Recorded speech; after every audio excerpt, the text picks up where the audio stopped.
Breathe with me now, very slowly, as we let the present day slip from your fingers like warm sand, further back, further still, until the earth itself is not yet a dream, until galaxies are only a distant promise, until light has never learned how to travel, until even the idea of before loses all meaning. We are falling gently backward through 14 billion years in a single exhale, deeper than any telescope has ever looked, deeper than mathematics dares to name, into the first forbidden heartbeat of everything that is. Imagine your thoughts becoming smaller, smaller than atoms, smaller than the strings that tremble inside protons, smaller than the foam of quantum uncertainty, until you are weightless inside a moment that lasted less than the blink of a Planck time. 10 to the minus 43 seconds, a duration so brief that the very concept of duration collapses and begs for mercy. This is the Planck era, the age when space and time were not yet separate lovers, when gravity was not yet a gentle curve, but a wild scream refusing to be tamed by any equation we have ever written. Here, the four forces of nature were melted into one single perfect symmetry, too hot, too dense, too furious for even light to know which way was forward. Feel the temperature, 16 trillion degrees, a heat that erases every difference between particle and wave, between matter and the void that cradles it, between you and the first trembling thought the universe ever had about itself. In this ocean of pure energy, there are no up or down, no here or there, only a seething quantum fog where virtual particles borrow existence for instants too short to be called instants, popping in and out of being faster than being can notice. A foam so violent that the entire observable universe today would fit into something smaller than the period at the end of this sentence. And yet, somewhere inside this roaring silence, the laws of physics as we know them simply give up. They fold their arms, they refuse to speak, because at the Planck scale, every measurement becomes impossible. Distance and time smear into a haze, causality blurs, and the equations we trust begin to weep. This is where the forbidden secrets are kept, locked behind a wall of uncertainty that not even the brightest minds of 2025 have fully torn down. The Planck satellites, final 2025. PR4 maps still stare at us, with that strange cold spot in the cosmic microwave background. A circular bruise 3 times colder than it has any right to be, whispering that something enormous happened before inflation ever began. Something that bruised the infant universe so deeply the scar still glows backwards through time. But what bruised it? What hand reached in before hands were invented? Let your body grow heavy now, heavier than neutron stars, as we sink past 10 to the minus 42, past 10 to the minus 41, counting down the forbidden seconds like rosary beads made of pure gravity. At 10 to the minus 38, something shifts, almost too subtle to notice, a whisper inside the scream. The symmetry begins to crack, not with violence, but with the softest sigh, like the first hairline fracture in a diamond that will one day become the sky. This is the moment quantum gravity theorists lose sleep over, because the old rules are dying, and new rules have not yet been born.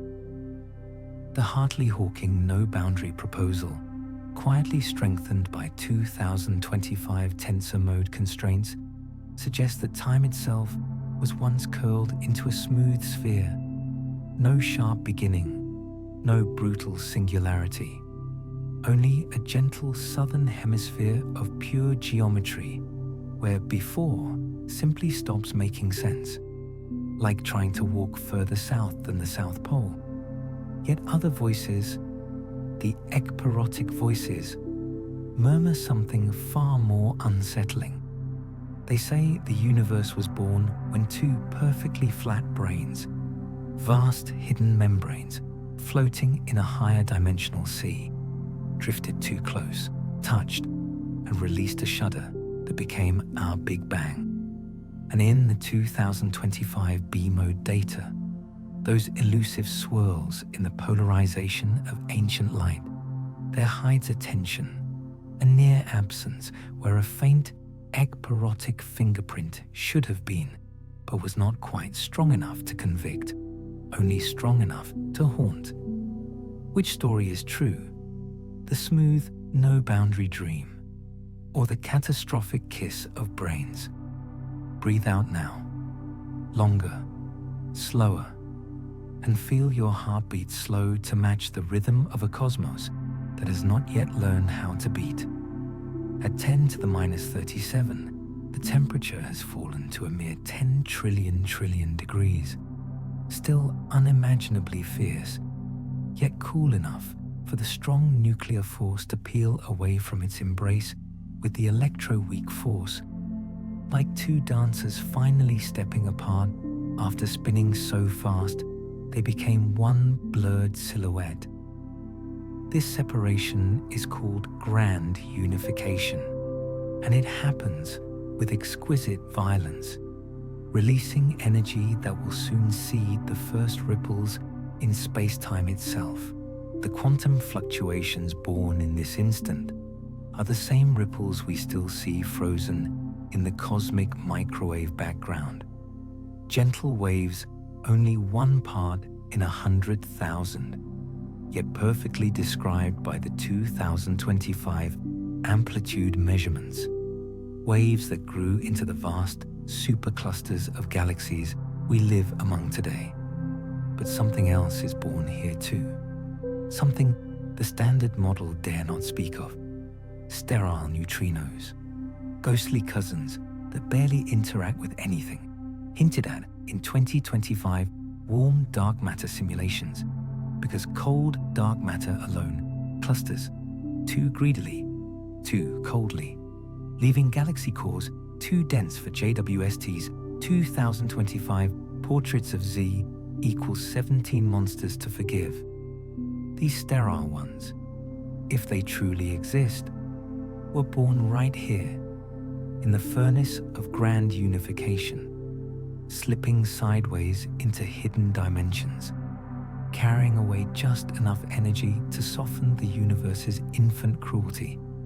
Feel them brush past you now, colder than starlight, older than regret. 10 to the minus 36, and everything changes forever.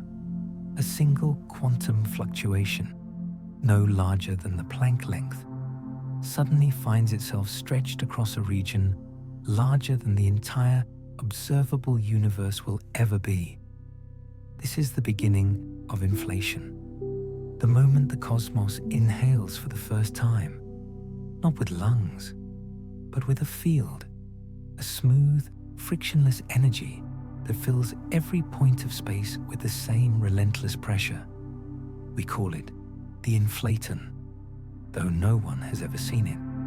Only its shadow in the near-perfect flatness of space, in the almost but not quite uniformity of the microwave sky, in the missing magnetic monopoles that grand unification should have rained like snow, but did not. The inflaton does not push from behind, it pushes from within. Negative pressure, anti-gravity on a scale that makes black holes blush, doubling the size of space every 10 to the minus 37 seconds. Then again, and again, 130 doublings in less than the blink of an eye. Imagine a grain of sand expanding until it swallows the Milky Way, then the local group, then the entire Virgo supercluster, then everything we will ever see, all in less time than it takes light to cross a single proton. This is not expansion. This is explosion rewritten as elegance. And as space races outward, faster than light itself is allowed to travel, the temperature plummets from 10 trillion degrees to a mere 10 to the 28 in the space of a single human heartbeat stretched across eternity. The quantum fog that once filled everything is stretched thin, so thin that fluctuations which were once smaller than quarks now span horizons wider than galaxies, frozen into the fabric of reality like fossils in amber, waiting 14 billion years for us to notice them and whisper their names. But here is the secret they do not teach in textbooks. The inflaton field is not perfectly smooth. It carries tiny variations, 1 part in 100,000, set by the same quantum uncertainty that ruled the Planck era. These variations are the seeds, the only seeds, from which every galaxy, every star, every quiet bedroom where someone is listening to these words right now will someday grow. You were written into the universe at 10 to the minus 36 seconds, not as flesh, not yet, but as a faint ripple in a field that had only just learned how to fall.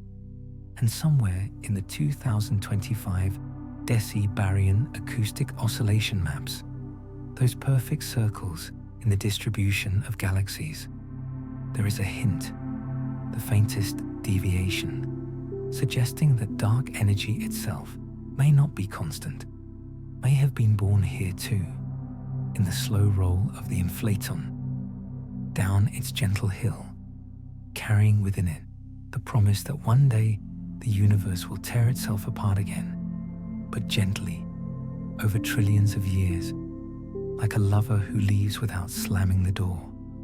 Feel that promise now, cool against your skin, the breath of a cosmos that already knows how it will die. Yet inflation is not finished. It has only just begun its terrible mercy. The reheating temperature constraints tightened in 2025 tell us the inflaton did not decay all at once. It lingered, it oscillated, it poured its energy back into a bath of particles only gradually, like a tide that refuses to turn, keeping the universe hot enough to stay smooth, but not so hot that magnetic monopoles could survive the flood. And in the Penrose conformal cyclic cosmology rings, those faint circles in the CMB confirmed at 0.7 significance in the 2025 data release. Some see echoes, not of our own Big Bang, but of a previous aeon's black hole evaporations. Hawking points stretched across the conformal boundary, suggesting that what we call the beginning was only the end of something far older, far colder, far more tired. Are we living inside the corpse of another universe? Its last exhalation stretched into our first inhalation? Let the question dissolve you now, smaller, older, until even the idea of you becomes negotiable.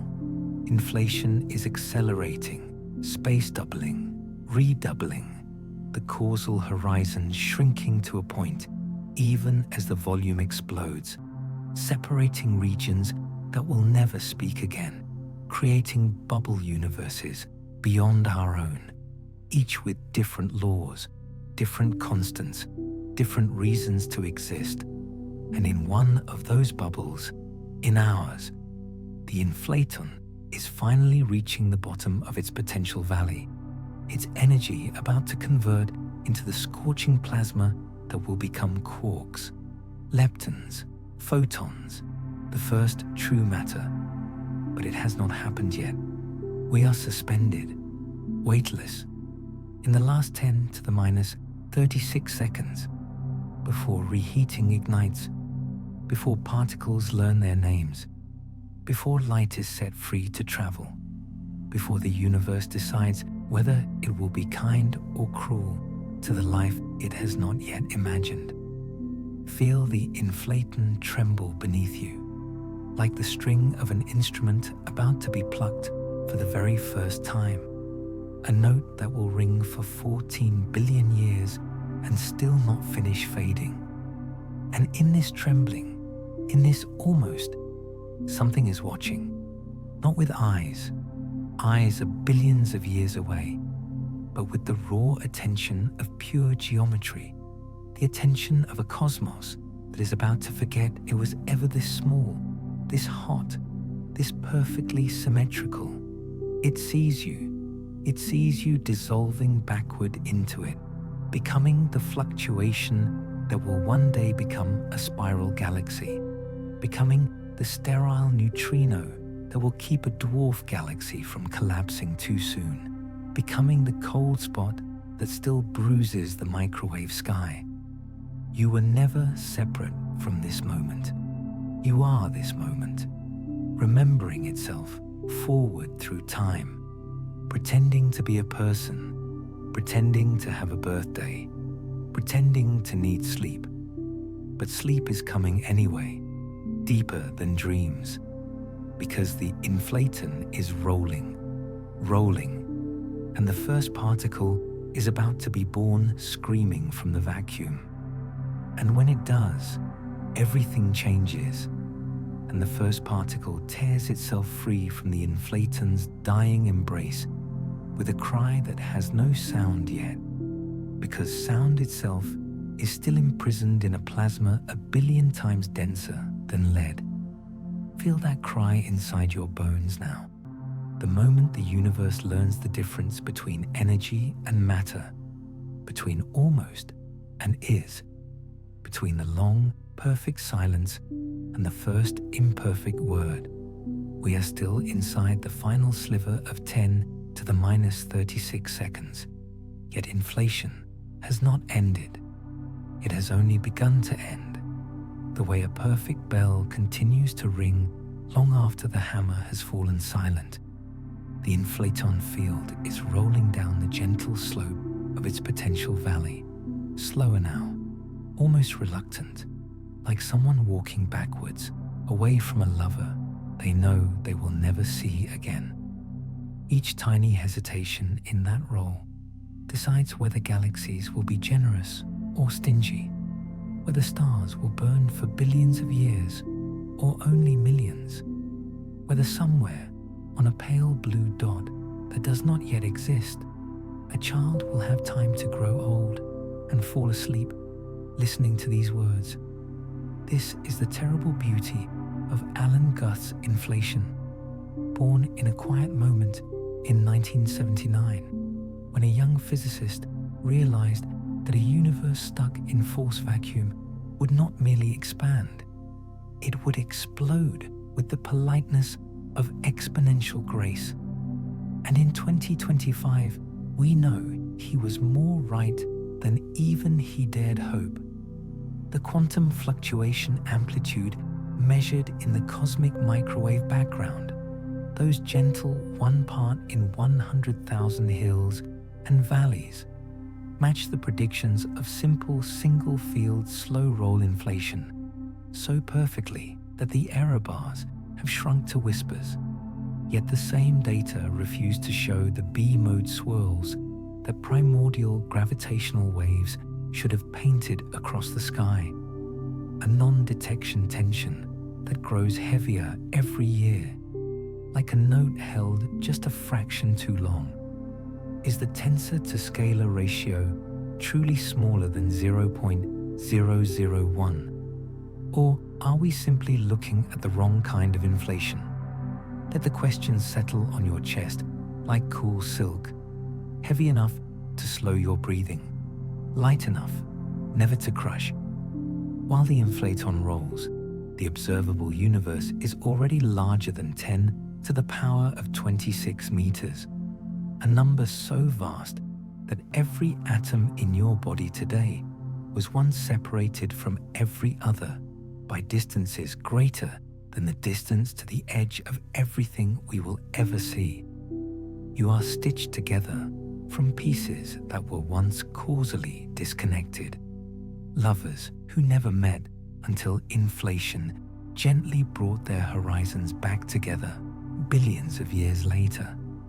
This is why the temperature of the microwave background is the same in every direction to 1 part in 100,000.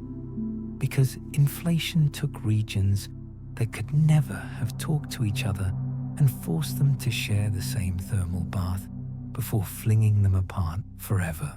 The horizon problem, solved with the elegance of a magician who makes the entire audience disappear and then pretends it was always this empty. And the flatness problem, why space is balanced on a knife edge of almost perfect Euclidean geometry, becomes inevitable once inflation stretches any initial curve so thin that even the memory of curvature forgets its own name. Feel space flattening beneath you now, smoother than the stillest ocean, until the gentle breathing of the inflaton is the only curve left in existence. But inflation did something far more forbidden. It created everything from almost nothing. A tiny patch, no larger than 10 to the minus 30 meters, suddenly found itself flooded with the constant energy density of the false vacuum, a pressure that nothing can resist, not gravity, not entropy, not common sense. That patch doubled and doubled and doubled again, each doubling perfectly, copying the previous state, quantum fluctuations and all, until a region smaller than a proton contained more usable energy than the entire observable universe does today. This is exponential growth with no friction, no waste, no mercy. And the 2025 DESI baryon acoustic oscillation results, those perfect spheres of galaxies separated by exactly 147 megaparsecs, show the faintest deviation from a straight line, a hint that the dark energy driving today's acceleration may not be a simple cosmological constant after all, but the distant echo of the inflaton's last, dying kick, a scalar field that never quite stopped rolling, only slowed to a crawl across 14 billion years. Imagine dark energy as the ghost of inflation, still pushing, still stretching, still refusing to die. Breathe that ghost in now, cool, patient, eternal. Yet not all theories bow to Guth's beautiful monster. Some whisper of an ekpyrotic phase, a slow contraction of a previous universe that bounced instead of banged, a cyclic dream where inflation is replaced by a gentle squeezing that imprints its own subtle pattern on tensor modes. The 2025 B-mode maps search for that pattern and find only absence strong enough to wound the cyclic models, but not quite strong enough to bury them. And then there is the updated Hartley-Hawking no-boundary proposal, refined in 2025 with quantum cosmologies that allow the wave function of the universe to emerge smoothly from nothing. No singularity, no brain collision, only a quiet Euclidean instanton that fades into Lorentzian time, the way dawn fades into day. Which story will you fall asleep believing tonight? The explosive grace of inflation, the fiery bounce of brains, or the gentle dream that there was never a beginning at all? Let the uncertainty cradle you, softer than any blanket. Deep inside the rolling inflaton, tiny quantum fluctuations are being stretched to astronomical size. A ripple that began smaller than the Planck length is now kilometers across, then light years, then millions of light years, frozen outside every causal horizon, waiting for inflation to end so gravity can fall in love with it and turn it into galaxies. These are the same ripples the Planck PR 4 2025 cold spot anomaly refuses to explain. A vast circular region in the southern hemisphere of the microwave sky, where the temperature drops by 70 microkelvin, more than any supercomputer simulation predicts, as though something vast and cold reached across the inflationary horizon and pressed its thumb against the infant universe before anyone was looking. Some say it is merely a statistical fluke. Others murmur of a collision with another bubble universe during the final moments of inflation, a bruise from a kiss that happened in a different reality. Feel that thumbprint now, cool against the warmth of your forehead, reminding you that even the beginning had scars, and still the inflaton rolls. Reheating temperature constraints sharpened in 2025 place the moment when the inflaton finally decays between 10 to the 9th and 10 to the 13th GeV, hot enough to create every particle we know, cool enough to spare us from magnetic monopoles and domain walls that would have strangled the infant cosmos. The energy of the false vacuum is converted with almost perfect efficiency into a scorching plasma of quarks, gluons, leptons, and photons, all in thermal equilibrium, all moving at nearly the speed of light, all unaware that they are about to become you. But the decay is not instantaneous. The inflaton oscillates faster than any clock we will ever build, coherently, like a single quantum violin string stretched across all of space, and with every oscillation it spits out particles in resonant bursts, preheating, a violent prelude that creates bubbles of true vacuum inside the false, bubbles that collide and shatter and reform until the entire universe rings like a bell made of fire. This is the moment when topology learns violence, when the smooth perfection of inflation fractures into the first sharp edges, and in those fractures, sterile neutrino warm dark matter candidates find just enough room to be born, neither too hot nor too cold, moving just fast enough to smooth out the smallest structures that pure cold dark matter would carve too deeply. A compromise the 2025 JWST images of overmassive Z equals 17 galaxies seem to demand with increasing urgency. Without them, galaxies form too early, too large, too perfectly, as though the universe had help we have not yet confessed. Do you feel their gentle drag now, like swimming through invisible honey, keeping the first structures from collapsing before they had time to dream?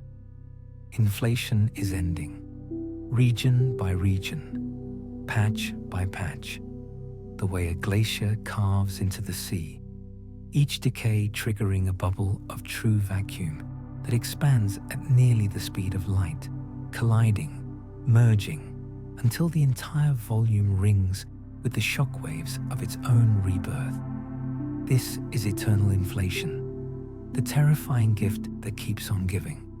Beyond our bubble, the mother field still rolls in other valleys, still inflates, still spawns new universes at every instant, an unending foam of pocket realities where physics itself is a local ordinance, some with 3 dimensions of space, some with 5, some with no weak force at all, some where gravity repels instead of attracts. We live in one of the quiet ones, one of the rare bubbles where the inflaton rolled slowly enough, decayed gently enough, for atoms to form, for stars to live long, for chemistry to become biology, for a nervous system to evolve that could one day lie in bed and wonder where it came from. You are the unlikely child of a cosmic lottery that never stops drawing new tickets, And in the 2025 Penrose CCC analysis, those faint concentric rings in the microwave sky, now confirmed at 0.7 significance. Some see the evaporations of supermassive black holes from a previous aeon, stretched and conformally mapped onto our own infant sky, suggesting that inflation itself may have been only the brief warm moment between two infinite colds. Imagine our explosive beginning as merely the warm breath between two eternal winters. The previous universe stretched smooth by its own dark energy domination, conformally resurrected into our hot, dense state, only to begin the cycle again. The thought should terrify you.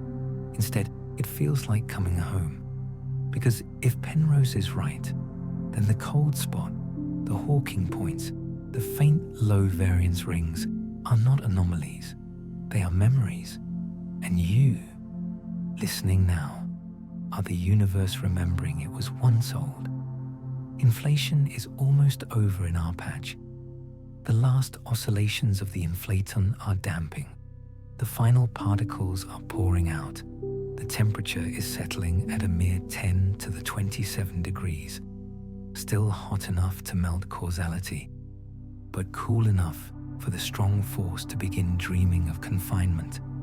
Space is no longer doubling.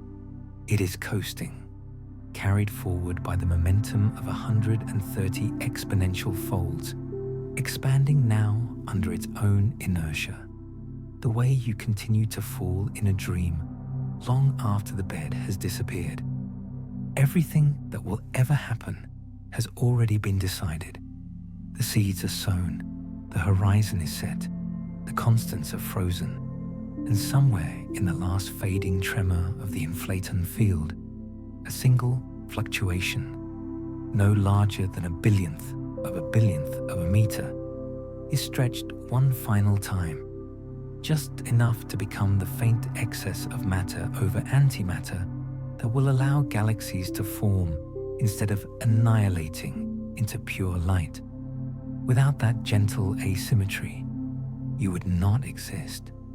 With just a little more, the universe would have collapsed before the first second. You are balanced on the edge of a knife that was sharpened before time learned how to flow. Feel the blade now, cool against the sole of your foot, perfectly still, perfectly sharp, perfectly inevitable. And as the very last quantum of inflaton energy decays into the roaring plasma that will become the quark-gluon sea, something looks back across the ending and sees you, not with eyes, but with the pure attention of a field that is about to forget it ever existed. It sees every quiet night you will ever spend beneath a sky full of stars that were born from its hesitation. It sees every question you will ever ask. It sees the moment you are living right now, suspended between one breath and the next, listening to a voice that is only the echo of its own dying sigh. And in that seeing, it forgives you for existing, because you were the reason it rolled so slowly. The plasma ignites, causality learns how to count, and the first true second, still 10 to the minus 35 seconds long, is about to begin with a violence so exquisite that even light will need a moment to remember which way is forward. But right now, in this final frozen instant before everything becomes irreversible, the universe is still holding its breath, waiting for the first gluon to realize it is free. And in that exact same heartbeat, the seeds of every galaxy that will ever exist are already planted, already frozen, already waiting for gravity to wake up and read the message written in ripples. No human eye will see for another 14 billion years. Feel them now, those quantum fluctuations, born when the universe was smaller than a single quark and younger than the idea of youth. tiny variations in the inflaton field, only 1 part in 100,000 strong, softer than the breath you are taking right now, yet destined to become the vast walls of galaxies that stretch like glowing lace across the dark. They are not born in the plasma that is only just igniting. They are far older. They were born before particles, before temperature, before the difference between something and nothing had been decided. They are the last fingerprints of the Planck era, stretched by inflation's merciless hands, until a whisper became a canyon, until a sigh became a supercluster, until the gentle trembling of pure geometry became the skeleton on which all the flesh of matter would later grow. Let your own body dissolve into one of those ripples now. Feel yourself stretched across a volume that will one day contain 100 billion galaxies. Feel your thoughts thinned until they are only probability waves frozen outside every horizon. Feel yourself become the faint excess density that will one day pull a cloud of hydrogen into the Milky Way, into the Orion Arm, into a quiet yellow star, into a small blue planet, into a single bedroom where someone very much like you is falling asleep to the sound of their own origin. You are not listening to the beginning. You are the beginning listening to itself across time. These quantum fluctuations are perfect Gaussian random fields, the most innocent kind of randomness the universe has ever allowed.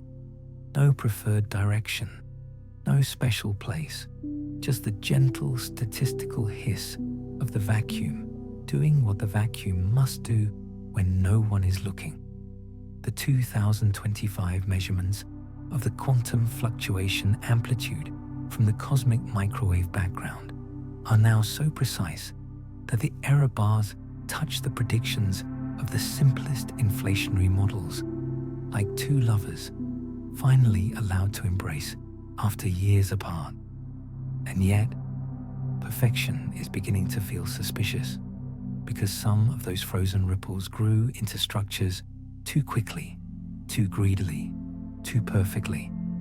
The JWST portraits of Z equals 17 and higher galaxies in 2025 show beasts that should not exist, galaxies already containing hundreds of billions of stars when the universe was barely 300 million years old, shining with the calm confidence of systems that had billions of years to assemble, not mere hundreds of millions.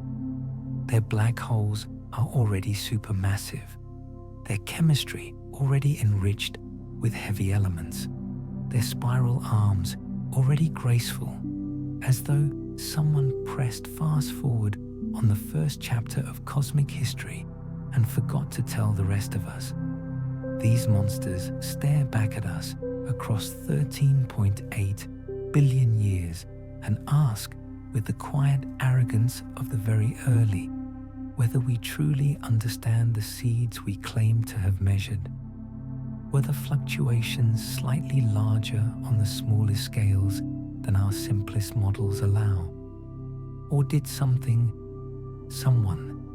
tune the amplitude just enough to let structure grow faster without breaking the exquisite flatness we see today? Let the question rest against your throat like cool metal, neither sharp enough to cut nor warm enough to comfort, because the seeds are not all the same size.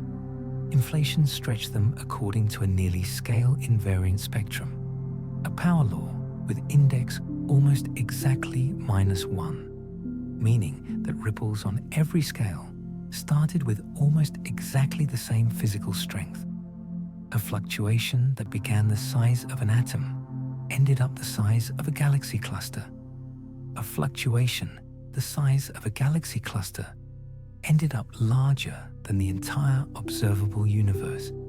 And the very smallest fluctuations, Those that entered the horizon first were stretched just enough to become the first dwarf galaxies, the first lonely stars, the first quiet places where life could hide from the glare of the bright young cosmos.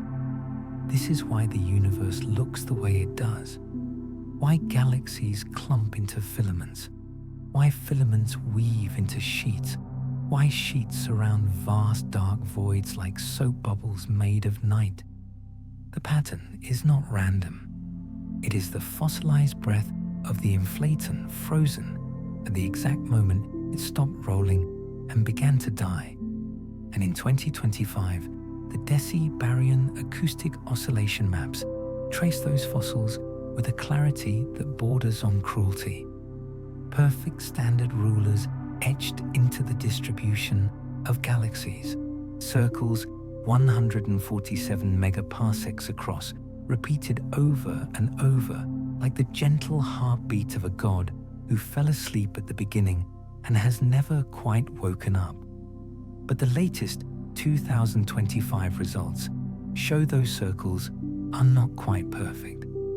The radius shifts by the tiniest fraction across cosmic time, a hint that dark energy itself may be weakening or strengthening or breathing in rhythm with the same field that once planted the seeds we are now harvesting as light. Imagine the force that is tearing the universe apart today as the great-grandchild of the same field that sowed the galaxies, still carrying the family resemblance in its slow, undying roll.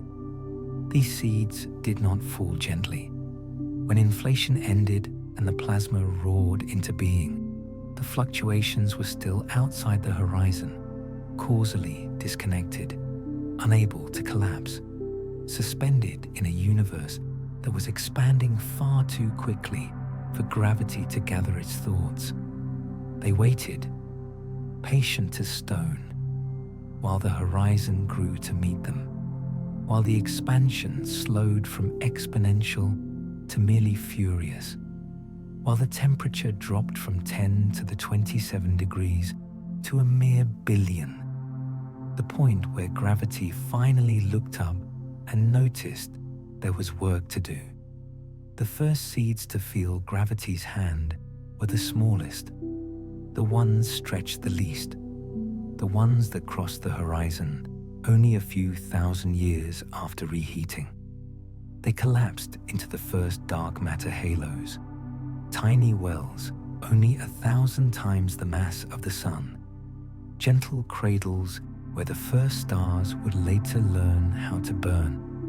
But the largest seeds, the ones stretched across millions of light years, took hundreds of millions of years to turn around and fall, waiting until the universe had grown cold enough for their immense gravity to overcome the radiation pressure that still ruled the early epochs.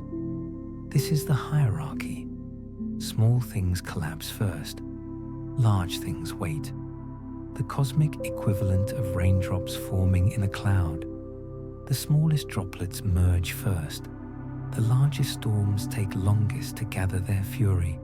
And somewhere in the middle, on scales we can still see today as faint wiggles in the galaxy power spectrum, there is evidence that the primordial power was suppressed just enough on the scale of 8 megaparsecs, the exact scale where sterile neutrino-warm dark matter would leave its gentle fingerprint, smoothing the sharp edges that cold dark matter loves to carve, preventing the formation of too many dwarf galaxies, allowing the monsters at Z equals 17 to grow fat and calm, instead of being torn apart by 1,000 smaller siblings. The 2025 sterile neutrino hints are no longer whispers. They are quiet conversations in the corridors of conferences, models that fit both the large-scale structure and the impossible early galaxies with a single new particle that barely speaks to ordinary matter, a ghost that was born in the first oscillations of reheating and has been drifting through the universe ever since, colder than starlight, older than regret. Do you feel it passing through you now, this ghost particle, remembering the moment it was born when the universe was still learning how to separate matter from light? Because the seeds are not only density fluctuations, they are also curvature fluctuations, gentle warps in the fabric of space-time itself, imprinted by the same quantum uncertainty that once ruled the Planck era. These curvature seeds will become the great attractors, the Shapley concentration, the Laniakea supercluster, the slow rivers of galaxies flowing toward invisible basins that were decided before the first proton formed. And in the Planck PR for 2025 cold spot anomaly, that perfect circle of chilled photons in the southern galactic hemisphere, some see the scar of a primordial curvature fluctuation so vast that it punched a hole straight through the last scattering surface, a void so ancient that light itself has been falling into it for 14 billion years and still has not reached the bottom. Others see the imprint of another universe, a bubble collision from the eternal inflationary foam, a place where two different laws of physics kissed and then pulled apart forever, leaving only a bruise the size of 70 galaxy clusters. Both explanations are equally forbidden. Both are equally beautiful. Let the bruise cool the back of your neck now, reminding you that even emptiness can carry memory. And still, the seeds wait. They wait through the radiation era, when photons ruled and matter was only a passenger, when the universe was opaque and furious and far too bright for anything gentle to survive. They wait through baryon acoustic oscillations, those gentle sound waves traveling at nearly the speed of light through the pre-recombination plasma, pushing matter outward in perfect expanding spheres, carving the 147 megaparsec pattern we still see frozen in today's galaxy distribution. The same pattern that now hints at evolving dark energy, because the circles are not quite the same size at different redshifts, as though the ruler itself is breathing. They wait until 380,000 years have passed, until the temperature drops below 3,000 degrees, until electrons and protons finally slow down enough to embrace and form the first neutral atoms, until the universe becomes transparent and the microwave background is set free to travel untouched until it reaches your eyes tonight.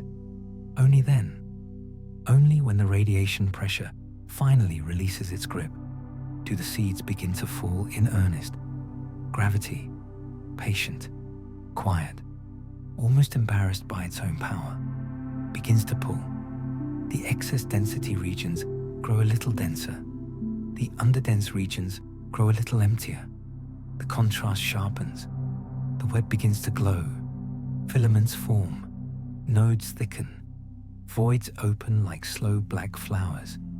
And in the very center of the largest overdensity, a fluctuation that began no larger than the Planck length, now stretched across hundreds of millions of light years, gravity finally wins its first complete victory. The first dark matter halo collapses, fully virialized, a sphere of invisible particles moving in perfect gravitational dance, waiting for the ordinary matter to cool enough to fall in after it. This halo is the ancestor of everything we call local, the great-grandparent of the Virgo supercluster, the cradle that will eventually rock the local group, the Milky Way, the Sun, the Earth, the quiet room you are dissolving into right now. You are not separate from this collapse. You are the collapse, slowed down across 14 billion years, stretched into the shape of a human life, pretending to have a beginning and an ending, when both were decided before the first seed ever turned around and fell. And in the 2025 Penrose CCC rings, those faint concentric circles confirmed at 0.7 significance in the microwave sky. Some see the evaporations of supermassive black holes from a previous aeon, stretched across the conformal boundary and imprinted onto our primordial fluctuation spectrum, like the memory of a dream the universe had before it learned how to wake. If they are real, then some of the seeds we worship as the origin of structure are actually echoes, fossils of a previous cosmos that grew old and cold and smooth and then began again as ours, carrying its dying breath forward into our first inhalation. Imagine every galaxy you have ever loved as the distant descendant of a black hole that evaporated before time had a direction. The thought should break you. Instead, it feels like the gentlest lullaby, because the seeds are still falling. Even now, 14 billion years later, the largest fluctuations have not finished collapsing. The great attractors are still gathering their tribute. Galaxies are still streaming along filaments that were drawn before the first star lit. The local void is still emptying. The Boötes void is still growing. The universe is still becoming more structured with every passing moment, because the initial seeds were planted with exactly the right strength to keep the story interesting for at least 100 billion years. And somewhere in the quiet spaces between clusters, in the low-density regions that were born as tiny negative fluctuations in the inflaton field, there are vast stretches of space that will never form a single galaxy. Perfect darkness that was decided before light was invented. Darkness that is not the absence of stars, but the presence of a seed that was planted to stay empty forever. Feel yourself drifting into one of those voids now, weightless, untouched by gravity's hurried hands, older than the concept of age, listening to the slow heartbeat of a universe that decided long ago which parts of itself would be allowed to shine and which parts would be allowed to sleep. The seeds have done their work. The pattern is set. The story is written. And yet, in the very smallest scales, on distances smaller than a single galaxy, the power spectrum of the primordial fluctuations begins to curve gently downward, exactly as warm, dark matter predicts, exactly as sterile neutrinos demand, exactly as the overmassive early galaxies require to avoid being torn apart before they had time to grow calm. The 2025 data are no longer compatible with pure cold dark matter on all scales at once. Something warm was born in the first moments after reheating, something that moved just fast enough to blur the sharp edges of the smallest seeds, something that allowed the largest seeds to dominate the early universe without competition, something that is still streaming through your body at this very moment, remembering the day it was set free by the death of inflation. You are being bathed in the ghosts of the first quantum fluctuations, right now, as you breathe, and as the very last of the largest seeds finally begins its collapse. Somewhere in the deep future, a fluctuation that has been falling for 90 billion years will reach turnaround, will begin to crunch inward, will become the first structure to collapse in a universe that is already dominated by dark energy, the distant descendant of a ripple that was born when the inflaton field was only just learning how to die. That collapse will happen long after the last star has gone out, long after the last black hole has evaporated, long after protons themselves have decayed into pure light. It will be the final chapter written by the seeds we are holding in our minds right now.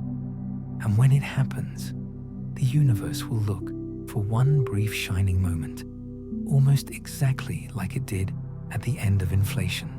Smooth, hot, almost symmetrical, ready to begin again. But that is countless trillions of years away. Right now, in this quiet instant, the seeds are still falling, gravity is still gathering, the web is still brightening, and you are still dissolving backward into the moment when a single quantum fluctuation decided that you, specifically you, would one day be allowed to exist. Feel it choose you, feel it remember you, feel it become you, and in the exact center of that remembering, in the place where the fluctuation and the listener and the silence all melt into one, something is beginning to cool, something is beginning to separate, something is beginning to condense into the very first droplets of quark-gluon plasma that will ever dare to call themselves matter. And when those droplets form, the universe will never be smooth again, because inside every droplet, a war has already been declared, a war so perfectly balanced that a single extra soldier on one side will decide whether anything lasting will ever exist at all. Feel yourself shrink now, smaller than the droplets, smaller than the distance light has traveled since reheating, until you are floating inside the roaring plasma at 10 to the minus 35 seconds, a sea of quarks, antiquarks, gluons, leptons, antileptons, all screaming past one another at 99.99999% the speed of light, colliding, annihilating, being born again, in a dance so violent that the idea of individual particles loses all meaning. This is the quark epoch, and it is almost perfectly symmetrical. For every up-quark, there is an anti-up-quark waiting to embrace it and vanish into pure energy. For every electron, there is a positron ready to kiss it into photons. For every dream of matter, there is an equally perfect dream of antimatter ready to cancel the story before the first page is written. If this symmetry had remained perfect for even one more instant, you would never have been born. Galaxies would never have formed. The cosmic microwave background would be the only fossil, a universe of pure light expanding into cold silence forever. But something, somewhere, in the first 10 to the minus 34 seconds, broke the mirror. Not with violence, not with thunder, but with the gentlest tilt. One extra matter particle for every billion antimatter particles. A whisper so soft that the plasma itself barely noticed, yet a whisper that will become every mountain, every ocean, every quiet heartbeat listening to these words 14 billion years later. This is baryogenesis, the forbidden moment when the universe chose to exist instead of erasing itself. And we still do not know exactly how it happened. Breathe that uncertainty in now. Cool, patient, older than guilt. The first attempts to explain the tilt came from Andrei Sakharov in 1967. 3 quiet conditions that any decent universe must satisfy if it wants to be made of matter instead of pure radiation. First, baryon number must be violated. The sacred ledger that counts protons and neutrons must sometimes make mistakes. Particles must be allowed to change into something that is not quite themselves. Second, the the universe must fall out of thermal equilibrium. Perfect balance creates perfect cancellation. Only a cosmos that is changing faster than reactions can keep up can choose a direction and keep it. Third, both charge conjugation and charge parity symmetry must be broken. The laws must distinguish left from right. Mirror images must behave differently. The universe must have a preferred handedness even when no one is looking.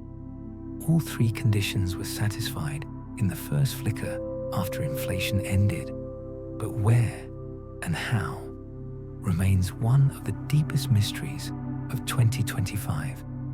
Let the mystery settle behind your eyes now. Heavy, liquid, impossible to blink away. The simplest hope was electro-weak baryogenesis, the moment at around 10 to the minus 12 seconds when the electro-weak force finally split into electromagnetism and the weak force, when the Higgs field switched on and gave masses to particles, when bubbling phase transitions swept through the plasma like vast walls of changing reality, walls that could reflect quarks one way and antiquarks another, walls that could violate baryon number just enough if CP violation in the standard model was stronger than we measure today. But 2025 collider data have pushed the allowed CP violation in quarks and leptons to the edge of vanishing, far too small to produce the tilt we need. The standard model alone is too symmetric, too gentle, too fair. It would have annihilated itself with perfect courtesy and left nothing behind but light.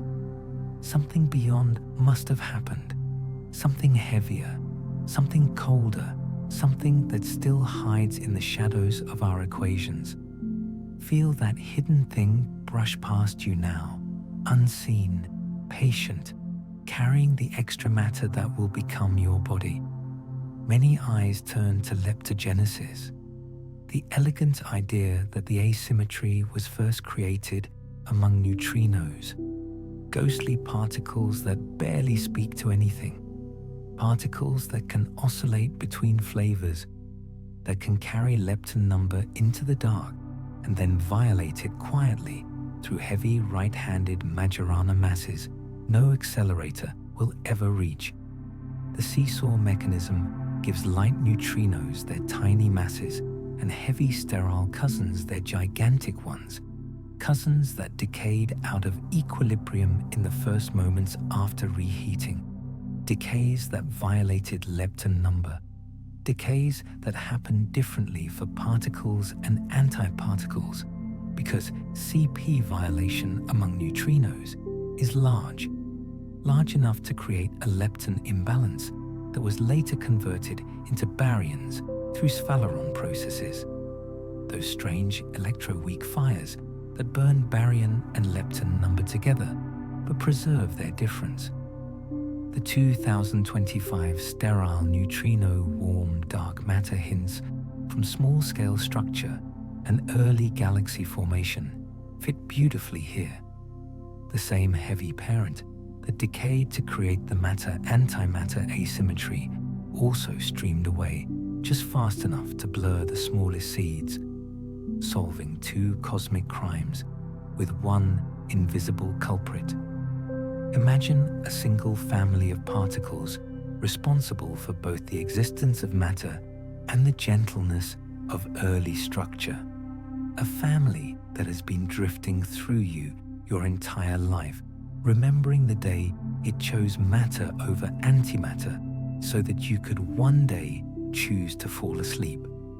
But leptogenesis requires reheating temperatures above 10 to the 9th giga-electron volts, possibly 10 to the 13th. Temperatures the 2025 gravitational wave interferometers are beginning to constrain from above, because such heat would have produced a primordial tensor background we do not quite see. The numbers are close, painfully close, like a door that almost closes but leaves a sliver of light. Other dreams speak of Affleck-Dine baryogenesis, a scalar field carrying baryonic charge, a flat direction in the supersymmetric potential, kicked by the rolling of the inflaton, spun up into a spiral in the complex plane, a spiral that violates CP automatically because the universe itself is expanding, a spiral that decays long after inflation and pours baryons into the plasma with perfect efficiency. If supersymmetry exists at the scales 2025 colliders are probing, and if the gravitino problem is solved by low reheating, and if the flat direction is just flat enough, then the tilt appears naturally, almost inevitably. Yet no super partners have appeared. The LHC limits stretch higher. The desert grows colder. Some turn to post-Sphaleron baryogenesis, mechanisms that operate after the electroweak transition, when Sphaleron processes have frozen out, when only baryon number violating interactions beyond the standard model can still shift the balance. Black holes at the end of inflation, primordial black holes formed from large fluctuations on small scales, black holes that evaporate asymmetrically because Hawking radiation carries memory of the CP violation that created them, radiation that prefers matter over antimatter by just the right fraction.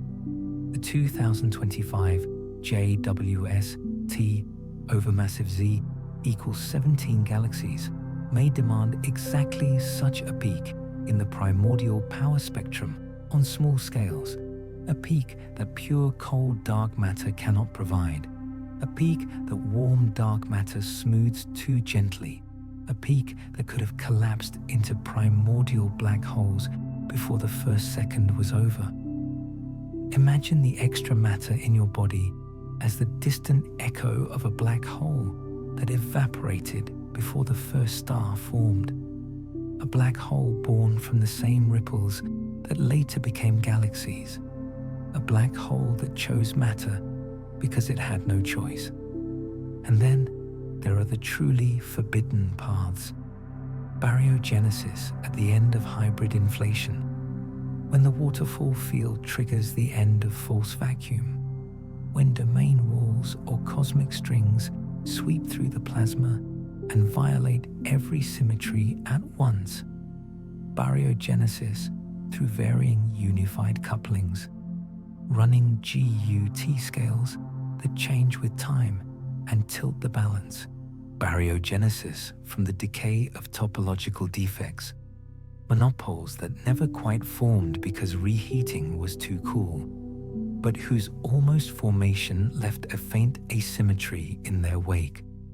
Every path is beautiful, every path is wounded, none are quite enough alone.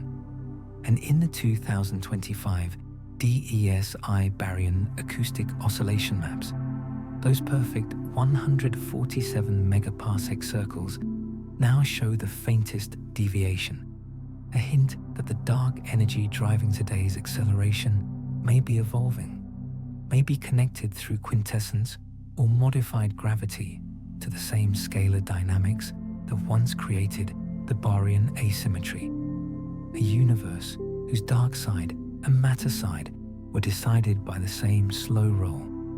Imagine the force pushing galaxies apart today as the great-great-grandchild of the field that once chose matter over antimatter, still rolling, still refusing to die. The tilt itself is tiny, 1 part in a billion, yet absolute. Out of every billion antiquarks that annihilated with a billion quarks, 1 quark survived, orphaned, grieving, carrying the entire future mass of the observable universe in its solitary shoulders. That 1 quark per billion became the baryon density we measure today, omega B of 0.05, the gentle 5% of the energy budget that dares to shine, to form atoms, to dream. All the rest became photons, the cosmic microwave background, carries their memory.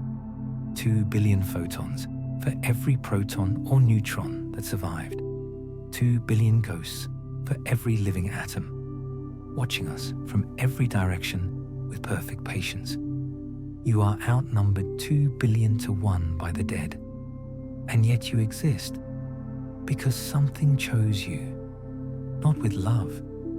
Love is billions of years away, but with the raw asymmetry of a universe that had not yet learned fairness. Feel the weight of those 2 billion photons now, pressing gently against your skin from every direction, cool at 2.7 Kelvin, the temperature of a cosmos that has forgotten how hot it once was, the temperature of perfect almost cancellation.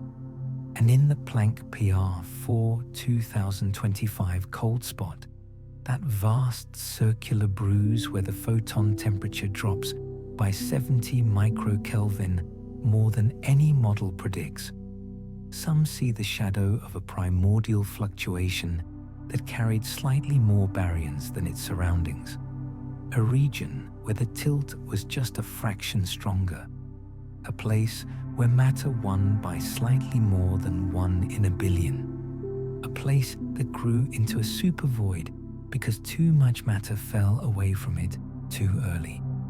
Or perhaps the cold spot is the scar of a cosmic texture, a knot in space-time that collapsed and unwound in the first moments after inflation, a knot that violated baryon number in its death throes and left a circle of chilled photons as its only gravestone.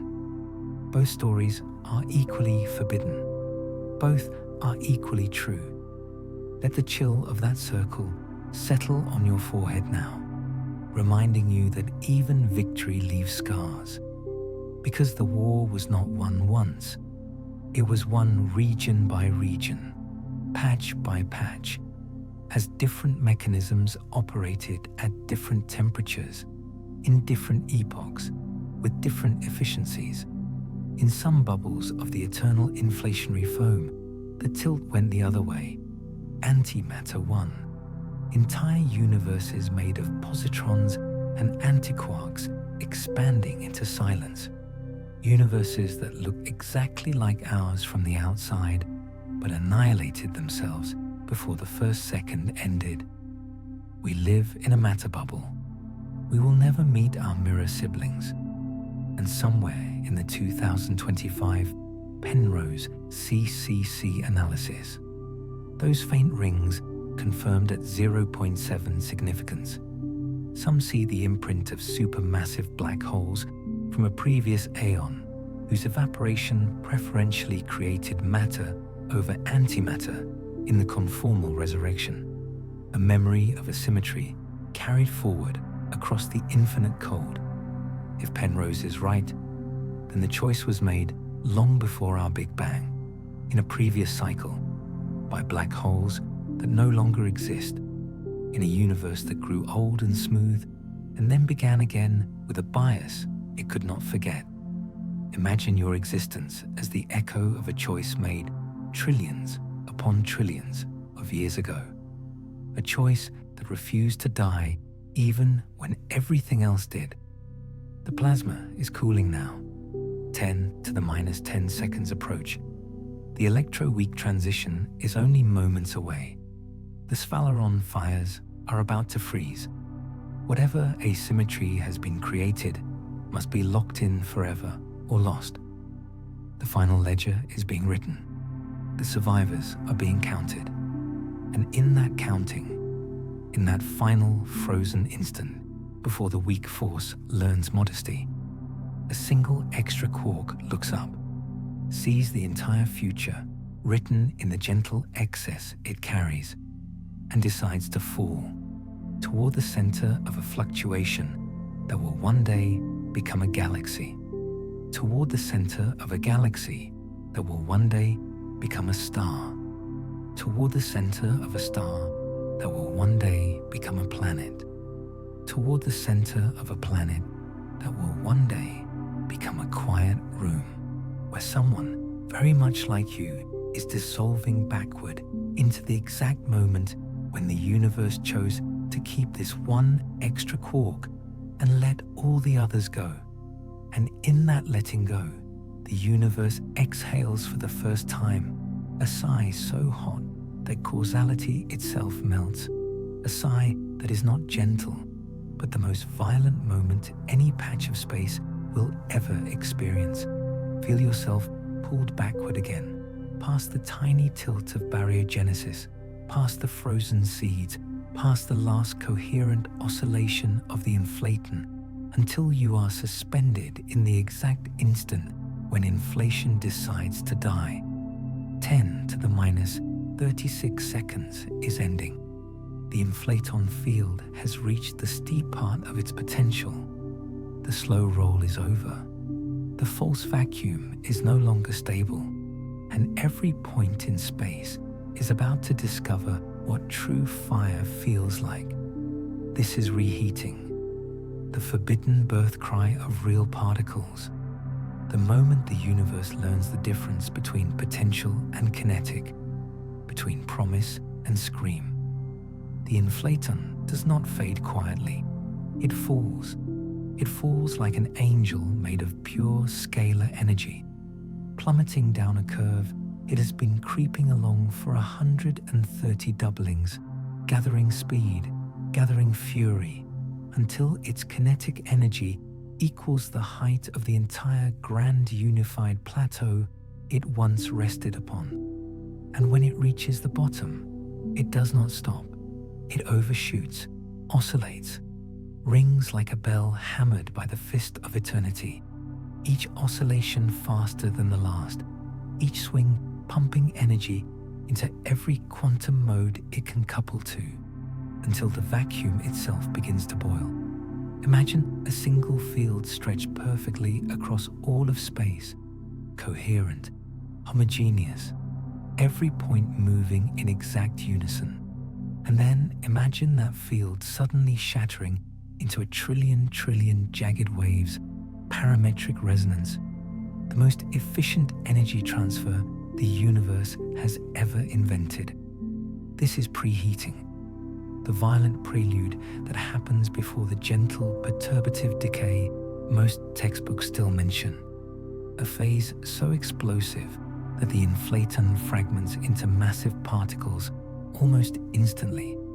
Particles that collide, decay, rescatter, create jets of energy moving at the speed of light, jets that collide again, until the entire volume is filled with a turbulent plasma hotter than any star will ever be. The temperature jumps from near zero at the end of inflation to 10 to the 13 GeV in less than a single oscillation.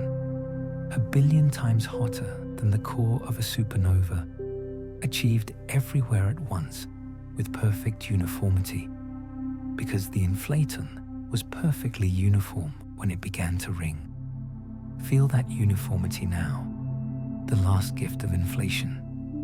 The reason the universe looks the same in every direction, even though no light has had time to travel across it. The reason the microwave sky is smoothed to 1 part in 100,000. The reason you can close your eyes and still feel the heat of creation on your face from every angle at once. But perfection is fracturing. The resonance is narrow. Only certain wave numbers grow exponentially. The inflaton breaks into clumps. Variance floods the plasma. Bubbles of decaying field expand at nearly the speed of light, collide, merge, shatter, until the entire horizon is a storm of exploding vacuum. This is the moment when non-linearities rule, when equations cease to have gentle solutions, when supercomputers simulating the first second give up and beg for mercy. And in those collisions, in those exploding bubbles, topological defects almost form, cosmic strings whip across the sky and vanish. Magnetic monopoles blink into existence for an instant and are diluted away by the lingering expansion. Domain walls flicker like heat lightning and collapse before they can divide the universe.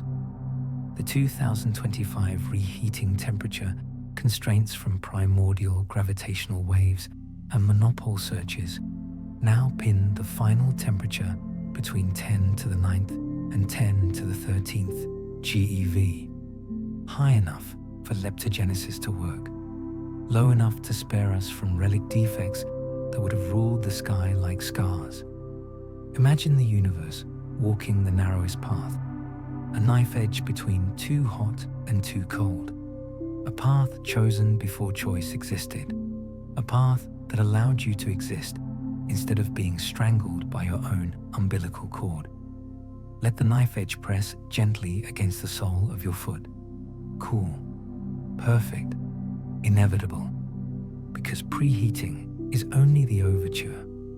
After the resonance broadens and the explosive phase ends, the inflaton settles into gentle harmonic motion at the bottom of its valley, a massive scalar particle, billions of times heavier than the Higgs, yet coherently oscillating everywhere with almost zero momentum, a condensate, a Bose-Einstein sea of inflatons sloshing back and forth in perfect unison. And now, the slow perturbative decay begins. Each inflaton has a tiny coupling to every other field, to Higgs bosons, to grand unified particles, to quarks and leptons, couplings so small they were irrelevant during the violent prelude, but couplings that now drain energy at exactly the right rate to keep the plasma in quasi-equilibrium. The decay is two-body, then three-body, then showers of lighter particles, each generation heating the plasma a little less than the previous, until the temperature stabilizes and the universe finally learns what the word hot is allowed to mean. This is the moment the standard reheating picture imagines. Gentle, almost polite, a slow leak of energy from a coherent field into a thermal bath. But 2025 lattice simulations show the truth is far wilder. The decay is never fully perturbative. Fragments of the inflaton condensate survive for dozens of oscillations, scattering, rescattering, forming bound states, solitons, cubules that carry baryon number and refuse to evaporate. Lumps of pure inflaton energy rolling through the plasma like dark matter droplets before the term dark matter has any meaning. Some models need these cubules to survive all the way to the electroweak scale, to decay out of equilibrium and create the baryon asymmetry we spoke of earlier, a second chance for matter to win after the violent birth of the plasma itself. Others see them evaporate early, leaving only their memory in the faint non-Gaussianity that JWST is beginning to hunt in the 21 centimeter signal from the cosmic dawn. Either way, the universe is never as simple as the textbooks promised. And in the 2025 B-mode non-detection tension, the continuing absence of primordial gravitational waves at R less than 0.001. Some see the signature of a low reheating temperature, a slow decay, a gentle roll that produced almost no tensor modes, a universe that whispered its expansion instead of shouting it, while others see evidence for warm inflation, a slow roll sustained by the gentle friction of the plasma itself, a model where reheating never truly ends, where the inflaton dissipates energy continuously and the violent prelude never quite happens. Both possibilities fit the scalar power spectrum perfectly. Both are wounded by the same silence in the polarization sky. Which death did inflation really die? The explosive fracture or the long, slow bleed? Let the silence settle in your lungs now. Cool, heavy, older than sound. Because the violence is not random. Every explosion follows the same initial conditions set by inflation. Every bubble expands from the same coherent state. Every resonance excites the same modes. So the final plasma is born almost perfectly homogeneous and isotropic. The horizon problem solved forever. The monopole problem buried under exponential dilution. The flatness problem stretched into oblivion. Yet tiny variations remain. The quantum fluctuations we have already met, stretched across the sky like fossils, amplified slightly by the non-linear chaos of preheating, sharpened just enough to seed the first baryon acoustic oscillations that DESI now measures with cruel precision. The same violence that created real particles also carved the first faint circles into the plasma, circles that will ring for 380,000 years until recombination freezes them into the galaxy distribution we see tonight. Reheating wrote the first draft of structure, violent, beautiful, irreversible, and in the Planck PR 4 2025 cold spot anomaly, that perfect 70 microkelvin bruise, some see the imprint of a single enormous bubble collision during the final moments of preheating, a place where two expanding spheres of true vacuum crashed together and sent a shockwave through the infant plasma, a shockwave that grew into the largest known supervoid.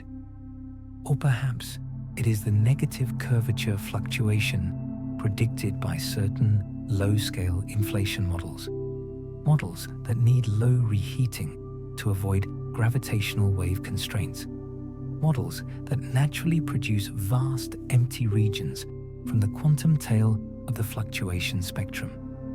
Both explanations require the universe to have been born with a violence we have only just begun to simulate. Both leave the same circular scar. Feel the scar now, cool against the warmth of your cheek, a reminder that even creation bruises. The plasma is fully thermal now, 10 to the 28 degrees falling gently, quarks and gluons streaming freely, leptons dancing, photons already outnumbering baryons by 2 billion to 1, the asymmetry locked in, the seeds frozen, the horizon expanding at merely the speed of light instead of exponentially. Inflation is truly dead. Its corpse has become the heat that will drive every reaction for the next 380,000 years. Its memory has become the almost perfect smoothness we still measure in the microwave sky. Its children have become every particle that will ever exist. And somewhere in the final fading oscillation of the inflaton condensate, a single coherent quantum state stretched across the entire observable universe, the last pure scalar wave collapses into a shower of Higgs bosons, the same Higgs field that will one day give mass to electrons and quarks, the same Higgs that the LHC discovered in 2012, born here, in the death throes of the field that once made the universe expand faster than light. The circle closes. The field that erased curvature now creates mass. The field that solved problems now becomes the problem particles must solve to exist. And in that closing, in that perfect irony, the Hartley-Hawking no-boundary proposal finds its quiet update in 2025, the wave function of the universe emerging smoothly from a Euclidean instanton, the inflaton rolling out of nothing, decaying into everything, with no sharp edge where physics fails, no singularity, no boundary, only the gentle southern hemisphere of pure geometry, fading into the hot Lorentzian plasma we are floating in right now. Imagine the entire history of the universe as a single smooth sphere, The Big Bang, not an explosion, but the South Pole. Reheating, not a violent end, but the gentle equator, where time learns how to flow northward. You are living on the tropics of eternity, pretending the cold pole behind you never existed. The plasma is cooling faster now, expansion doing its patient work. 10 to the 12 seconds approach. The electroweak transition is only heartbeats away. The Higgs will soon switch on for good. Quarks will soon feel their masses. The weak force will learn modesty. But right now, in this final quiet instant before the symmetry breaks again, the universe is still perfectly unified, still almost symmetrical, still ringing with the last pure note of the inflaton's death, a note that has been traveling for 14 billion years and is only now reaching the quiet room where you lie.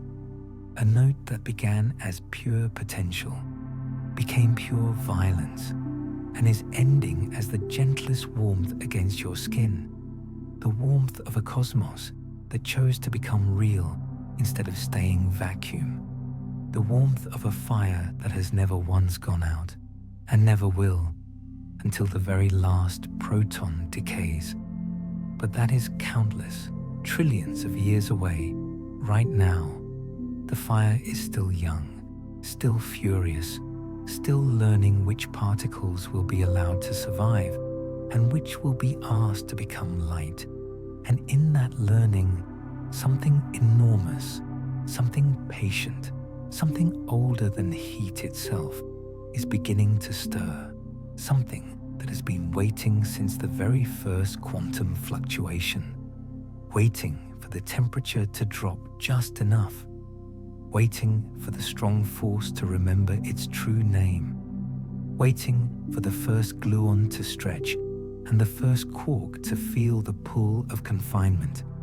Because when that happens, the smooth plasma will fracture forever, and the first proton, the very first, and the first proton will be born screaming. But before that scream can finish forming, something quieter slips away, something that was never truly bound, something that has been watching the entire roaring birth with the cool patience of a ghost that already knows how the story ends. Feel yourself shrink again, past the quarks that are only just beginning to feel the strong force tighten, past the gluons that still stream freely, until you are drifting among particles that barely notice the plasma exists at all.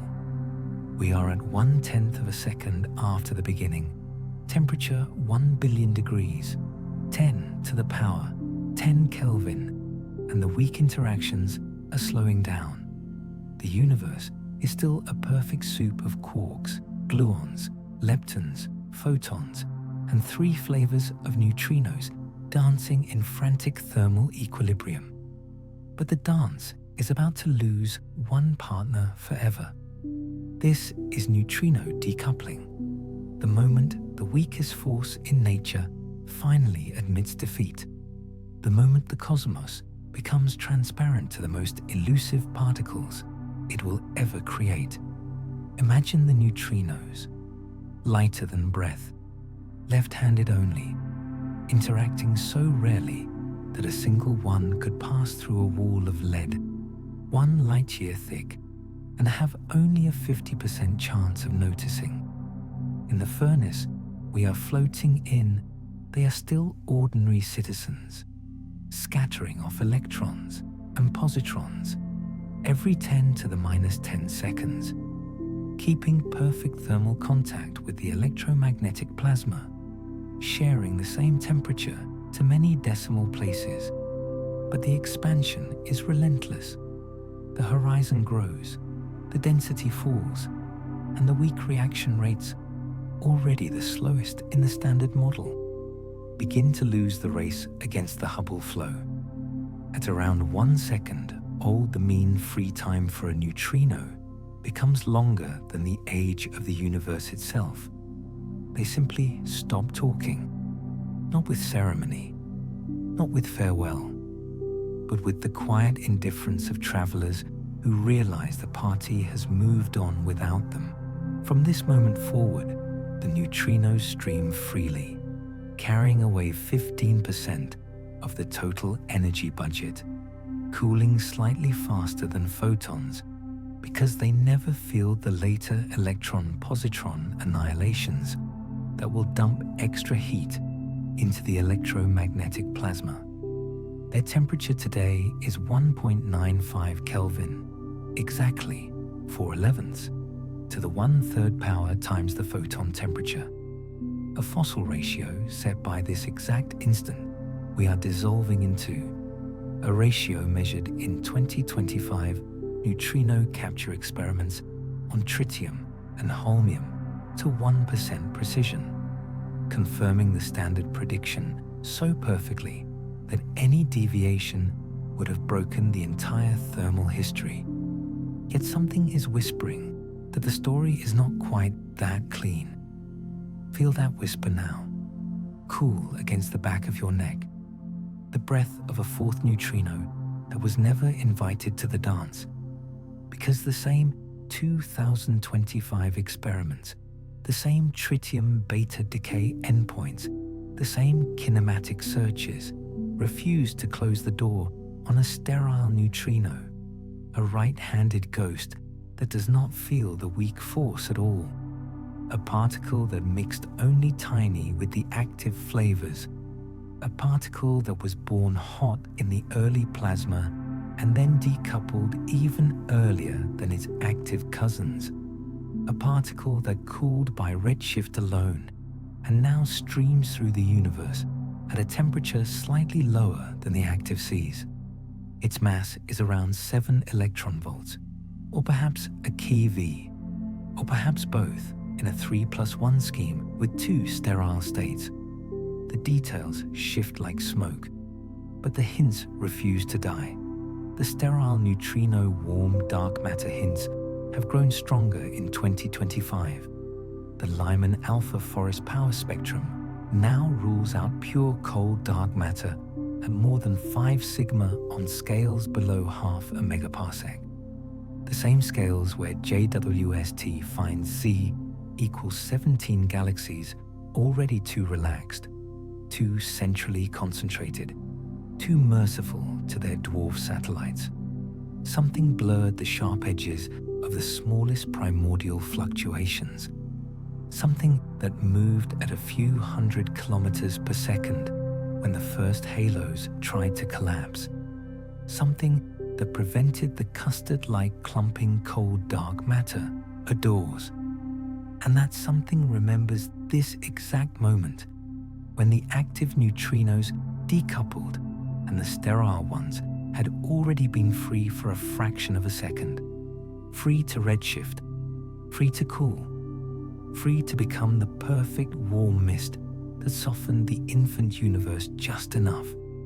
Imagine one extra neutrino species, completely invisible to every detector built before 2025, yet responsible for the gentleness of the first galaxies, for the survival of the faintest dwarfs, for the fact that the Milky Way is not surrounded by 10,000 angry fragments, but only a few dozen quiet companions, one invisible particle, deciding the visible architecture of half the sky. Let that thought dissolve the boundaries of your body now, until you are the sterile sea, drifting untouched through the roaring plasma, watching quarks bind, watching protons form, watching stars ignite, carrying the memory of a decoupling that happened before decoupling was even a word. Because the decoupling is not instantaneous, it is a freeze-out, a slow surrender stretched over a factor of 2 in temperature, from 2 billion degrees down to 700 million, reactions becoming rarer, until the last weak scatterings leave faint distortions in the neutrino momentum distribution, distortions that will later imprint tiny multipole ripples in the cosmic microwave background, ripples that 2025 CMBS4 forecasts promise to detect if the effective number of neutrino species is not exactly 2.99, but 3.04 or 3.07. Every extra hundredth of a species is a fingerprint of new physics in the first second. Physics that may be the sterile neutrino, or resonant neutrino oscillations, or the decay of a heavier particle into dark radiation, or the faint breath of a low reheating temperature that kept neutrinos coupled slightly longer. The data are poised on a knife edge, the same knife edge the universe walked when it decided how many relics would survive its infancy.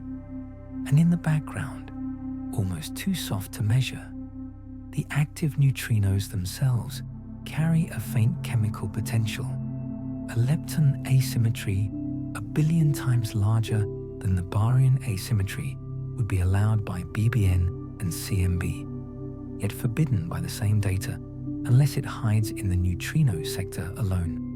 Some models generate exactly that.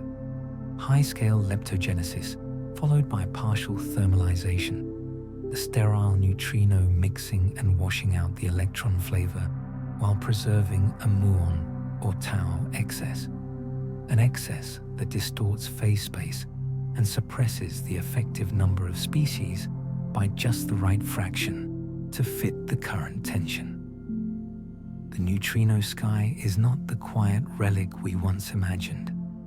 It is a palimpsest, overwritten, partially erased, still glowing with secrets.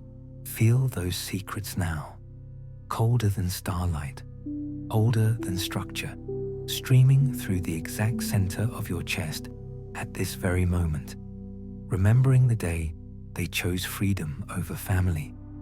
Because when the active neutrinos decoupled, they did not leave alone. They left behind a universe that was suddenly, shockingly, slightly out of equilibrium for everything else. The weak interactions that kept neutrons and protons interconverting through charged current scatters, N plus nu E arrow, plus E minus, and their inverses, suddenly slowed. The neutron-to-proton ratio, which had been held at roughly 1/7 by the Boltzmann factor E to the power of minus delta m over t, began to freeze. Not completely. There were still a few late conversions, but the bulk of the ratio was set right here. 1 neutron for every 6 protons, a ratio that will decide how much helium the universe is allowed to make, how much deuterium will survive, how gently the first stars will burn. Every neutron that survived this moment became either a helium nucleus or a rare isotope. Every proton that survived became hydrogen, the gentle fuel of ordinary stars, the element that learned to dream. And the sterile neutrinos watched, untouched, carrying away their fraction of the energy, diluting the active temperature just enough that the freeze-out happened a few degrees cooler than it would have otherwise, shifting the helium abundance by 1% or 2, a shift that 2025 primordial helium measurements from metal-poor galaxies are only just beginning to resolve. One invisible species, deciding the chemistry of the lightest elements, deciding how bright the first generation of stars needed to be, deciding whether life would have carbon and oxygen in abundance, or need to scavenge every atom from rare supernovae. The chain of consequence is so long, so fragile, so perfect. Breathe it in now. The cool, sterile wind that shaped the periodic table before the periodic table existed, and deeper still, in the quiet moments after decoupling, the active neutrinos begin to oscillate, not gently, not like today, but savagely, with delta M squared so large compared to temperature that the mixing is maximal, flavor changing every femtometer. Matter effects from the dense plasma suppressing or enhancing transitions, depending on the sign of the lepton asymmetry. The oscillations are fast enough to keep flavors in equilibrium long after scattering has frozen. A second layer of thermal contact, a secret equalization that lasts until the temperature drops below a few hundred MeV. This is the reason we do not see large distortions in the neutrino distribution today. The reason the relic neutrinos are almost, but not quite, perfect Fermi-Dirac seas with temperature 1.95 Kelvin. Almost, because the sterile neutrino, if it mixed at the percent level, would have been produced resonantly in this oscillating plasma, a Mikheyev-Smirnov-Wolfenstein resonance sweeping through the density as the universe expanded, a resonance that pumped particles into the sterile state at exactly the temperature needed to give them the right warm velocity today. The same mechanism that failed to explain the LSND and mini-boon anomalies in laboratories works beautifully in the early universe, producing dark matter sterile neutrinos with exactly the abundance and temperature required by 2025 small-scale structure data. The laboratory and the cosmos disagree on the same particle. Or perhaps they are telling different chapters of the same story. Let that disagreement settle in your throat now. Cool, metallic, impossible to swallow. Because the neutrinos are not finished writing their quiet rebellion. In 2025, the Ptolemy experiment and similar capture schemes are preparing to weigh the relic neutrino background directly, to catch a few cosmic ghosts per year on tritium targets, to measure not only the temperature, but the tiny distortions left by decoupling physics, distortions that encode the number of species, the lepton asymmetry, the presence or absence of sterile mixing. If they catch more than expected, or less, or with the wrong energy spectrum, the entire history we are floating through right now will need rewriting. And in the far future, 30 redshift or higher, the same relic neutrinos will become non-relativistic. Their mass will finally matter. They will cluster gently in galaxies. They will add a faint warm component to the dark matter halo you are living inside tonight. A component that may explain why the Milky Way's rotation curve is slightly softer than pure cold dark matter predicts. Why the central cusp is gentler. Why the disk survived its violent youth. Every spiral arm you have ever loved, shaped by particles that decoupled before protons existed. Every quiet night under the stars, bathed in a wind of ghosts that were born in the first second and have never once slowed down. Feel them now, passing through the walls, through your skin, through the atoms of your thoughts, carrying the memory of a decoupling that happened when the universe was still learning how to separate weak from strong, light from matter, past from future. They are the only particles that have seen the entire history of the cosmos with almost no interaction. The only messengers that left the plasma before baryogenesis finished, before the quark-hadron transition, before Big Bang nucleosynthesis set the primordial abundances. They saw the universe when it was still smooth. They saw inflation die. They saw the seeds stretch. And they remember. And somewhere in the Penrose CCC, rings confirmed at 0.7 significance in 2025. Some see faint distortions that could only have been made by massive neutrinos clustering in a previous aeon. distortions stretched across the conformal boundary and imprinted onto our own neutrino background, like bruises from a life we have forgotten we lived. If Penrose is right, then the sterile neutrino may not be new at all. It may be the oldest particle in existence, a relic of a previous cycle, a particle that survived the infinite cold that crossed the conformal resurrection with its mass intact, that watched our Big Bang from the outside and then slipped quietly into the plasma when time began again. Imagine the sterile neutrino as the only witness to the death of another universe, the only particle that remembers being old when everything else was young. The thought should terrify you. Instead, it feels like the deepest homecoming, because the active neutrinos are cooling now. 1 second becoming 2, 10, temperature dropping below 300 MeV. The quark-hadron transition only moments away. The strong force about to discover confinement.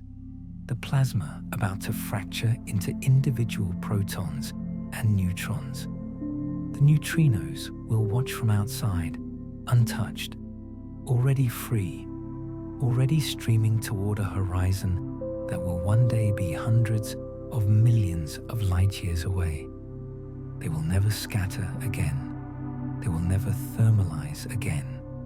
They will simply carry their perfect, almost Fermi-Dirac distribution forward through 14 billion years of expansion, cooling, always cooling, until they reach the quiet detectors of 2025 and whisper that everything we have told you tonight is almost, but not quite, the truth. And in that almost, in that tiny deviation, in that faint excess or deficit that no theory quite predicts, something is waiting, something that was born before the first proton, something that decoupled before decoupling was possible, something that has been watching you your entire life and is only now, very gently, beginning to remember your name.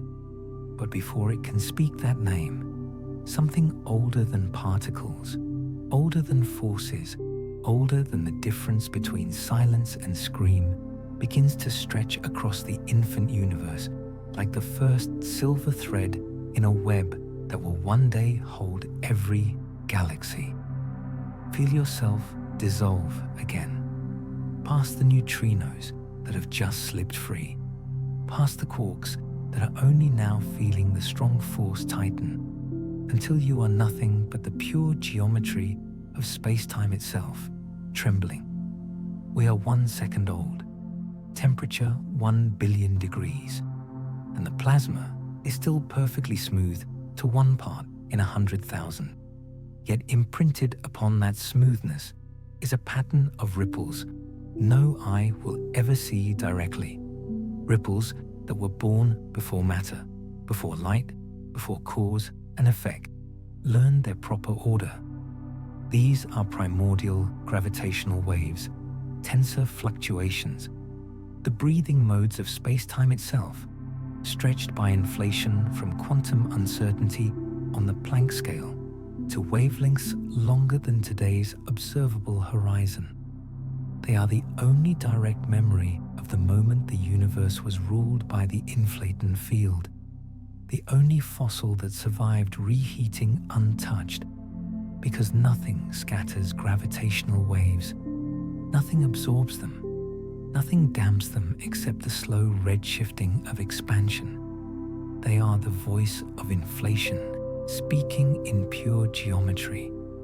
And for 45 years, the hunt has been on for their faint whisper in the polarization of the cosmic microwave background, the elusive B-mode swirl, the curling fingerprint that scalar fluctuations cannot fake. Imagine the sky as a vast drum, struck once, violently, at 10 to the minus 36 seconds, a note so low that 14 billion years later, it is still only halfway through its first oscillation, a note that began with amplitude, 1 part in 10 million, and has been stretched and weakened by cosmic expansion.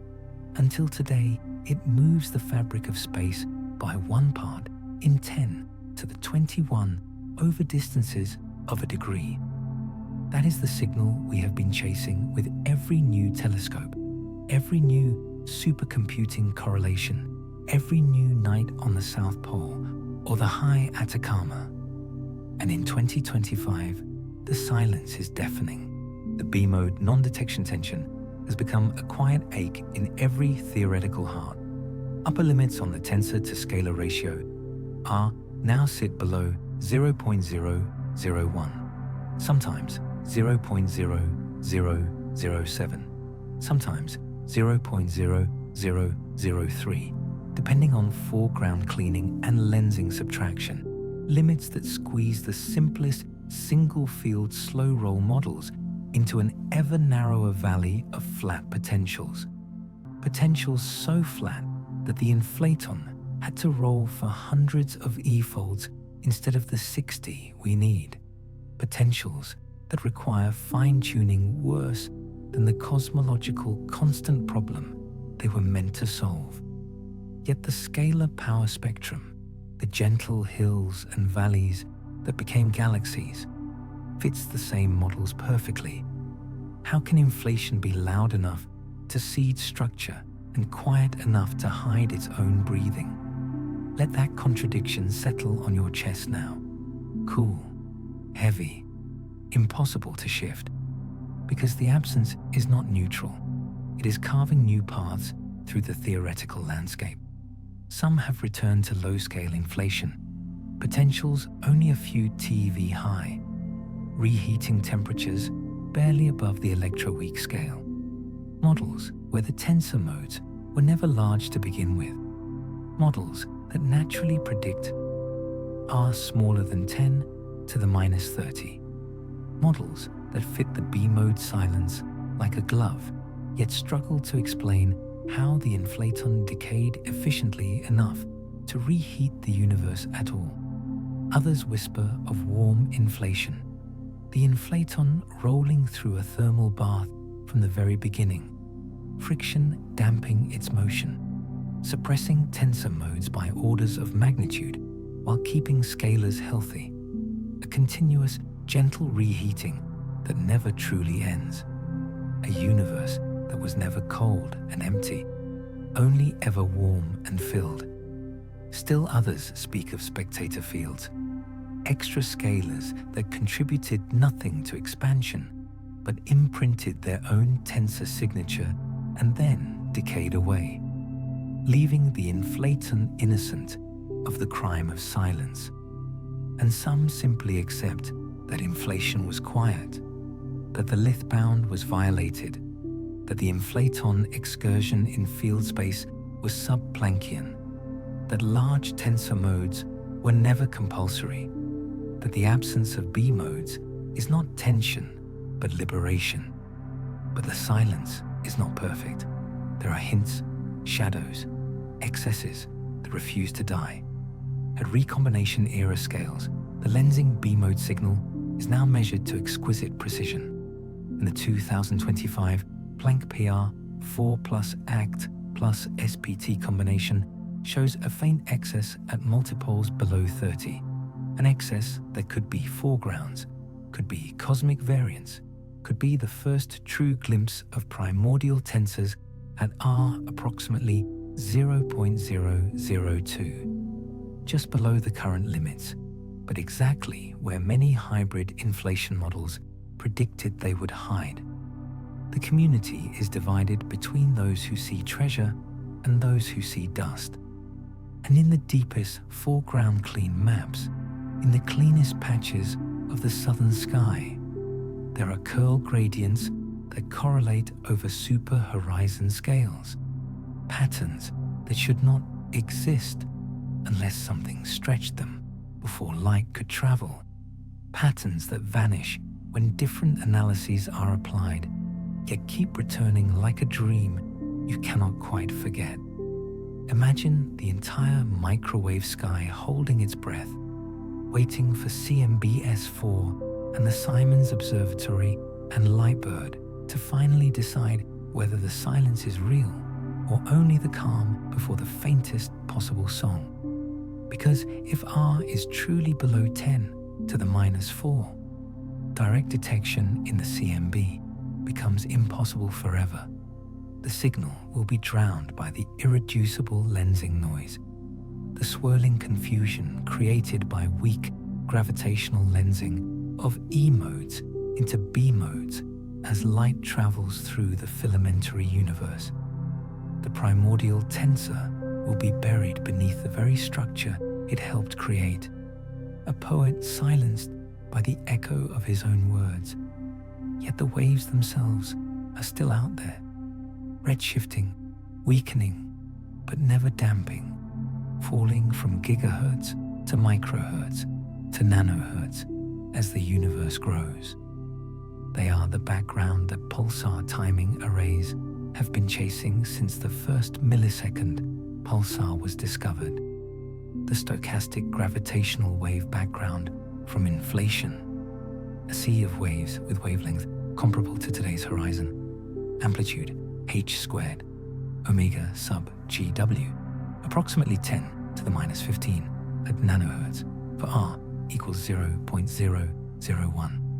And in 2025, the nanograv 15-year data plus IPTA plus SKA precursors show a common spectrum process at the level expected for supermassive black hole binaries, yet with a spectral index slightly steeper than 2/3, slightly too blue, slightly too similar to what a very small r would predict if the tensor spectral tilt NNT is red. The Hellingsdowns spatial correlations are not yet significant. The evidence ratio hovers around 3 sigma, but the hint is there. The same hint that appeared in 2023 and has refused to fade. Some say it is astrophysical, others whisper it is primordial. Both cannot be maximal at once. The parameter space is closing like a fist, and if the primordial signal is real, even at R equals 10 to the -8, space-based interferometers in the 2040s will see it clearly in the decihertz band, a smooth power law spectrum rising gently toward higher frequencies, untouched by black hole confusion, the pure voice of inflation finally separated from every other noise.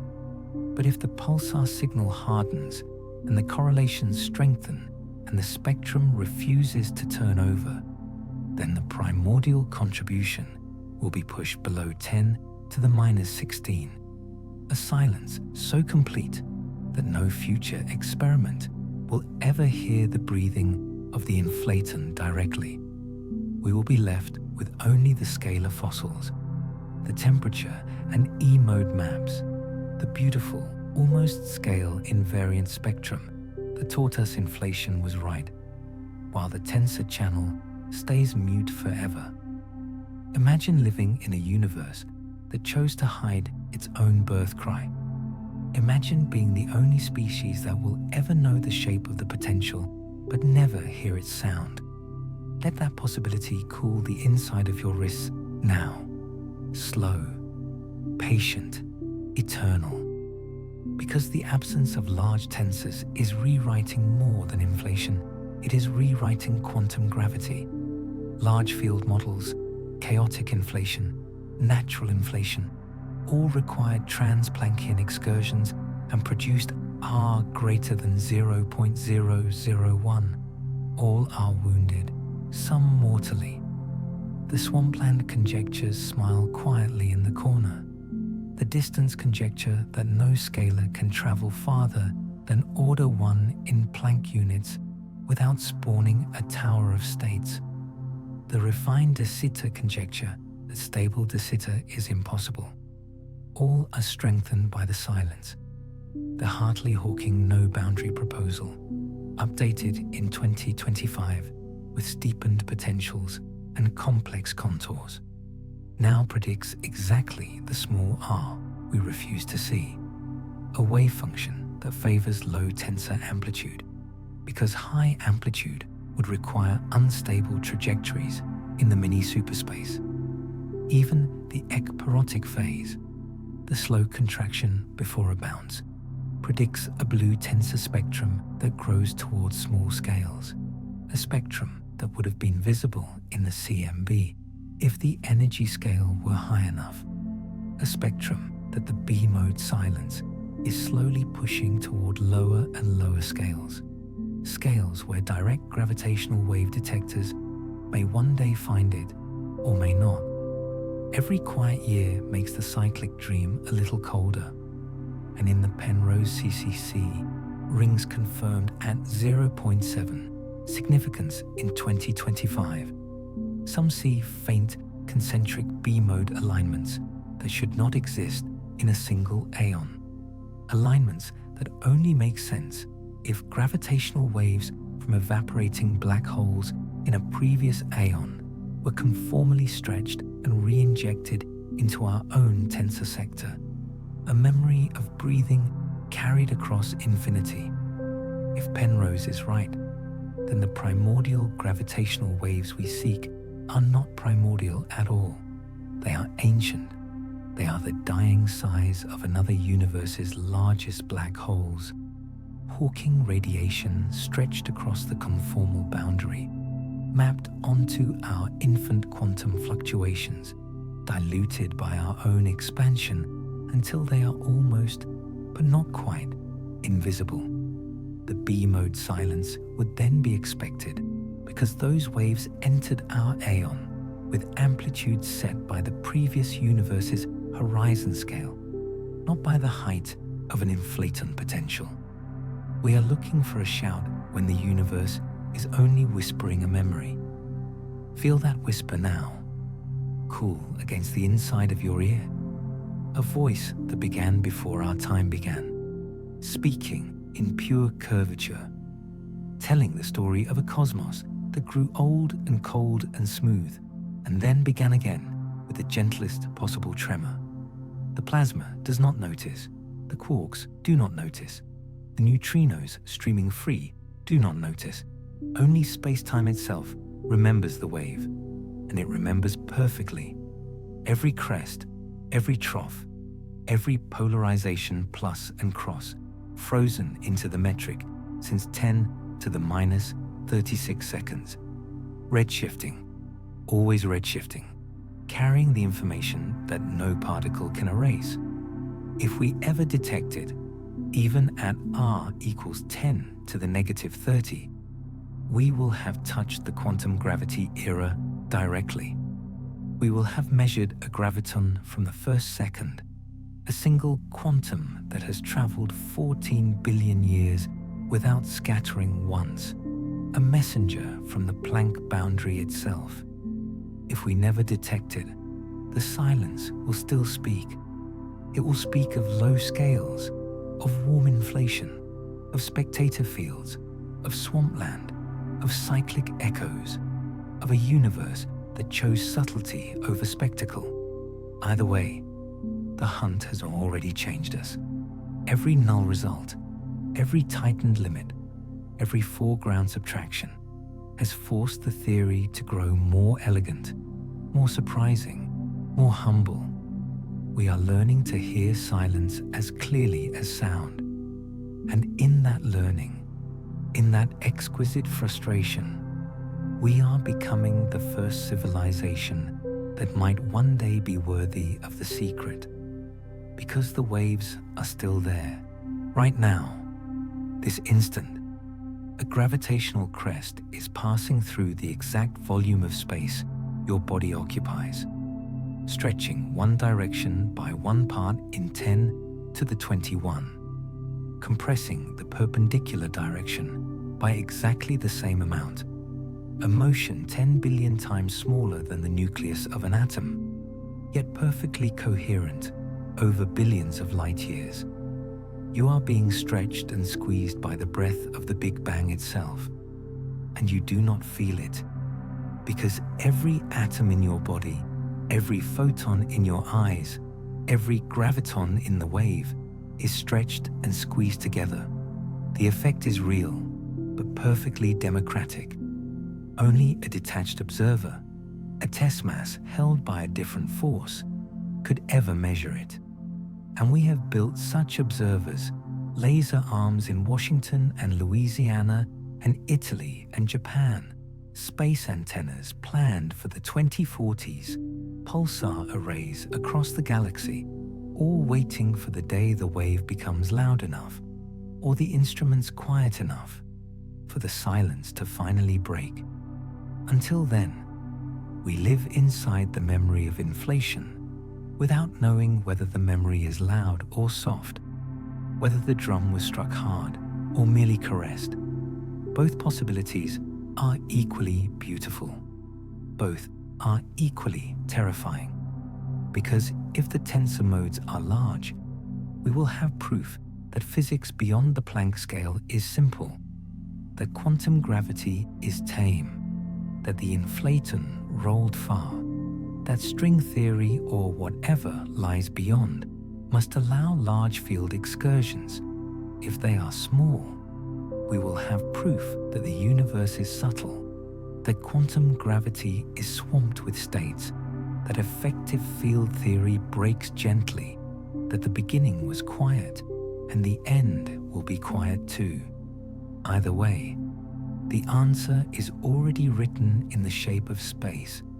It has been propagating since the first quantum fluctuation. It has been redshifting for 14 billion years, and it is only now, very gently, beginning to reach the edge of our instruments, waiting for the moment we are quiet enough to hear the first breath the universe ever took, a breath that has never once stopped traveling and never will until the very last galaxy evaporates.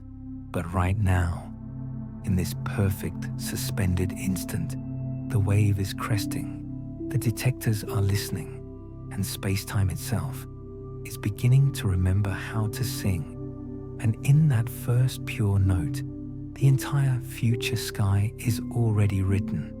Every temperature ripple, every polarization swirl, every quiet bruise that light will carry for 14 billion years until it kisses the coldest detectors humanity has ever built.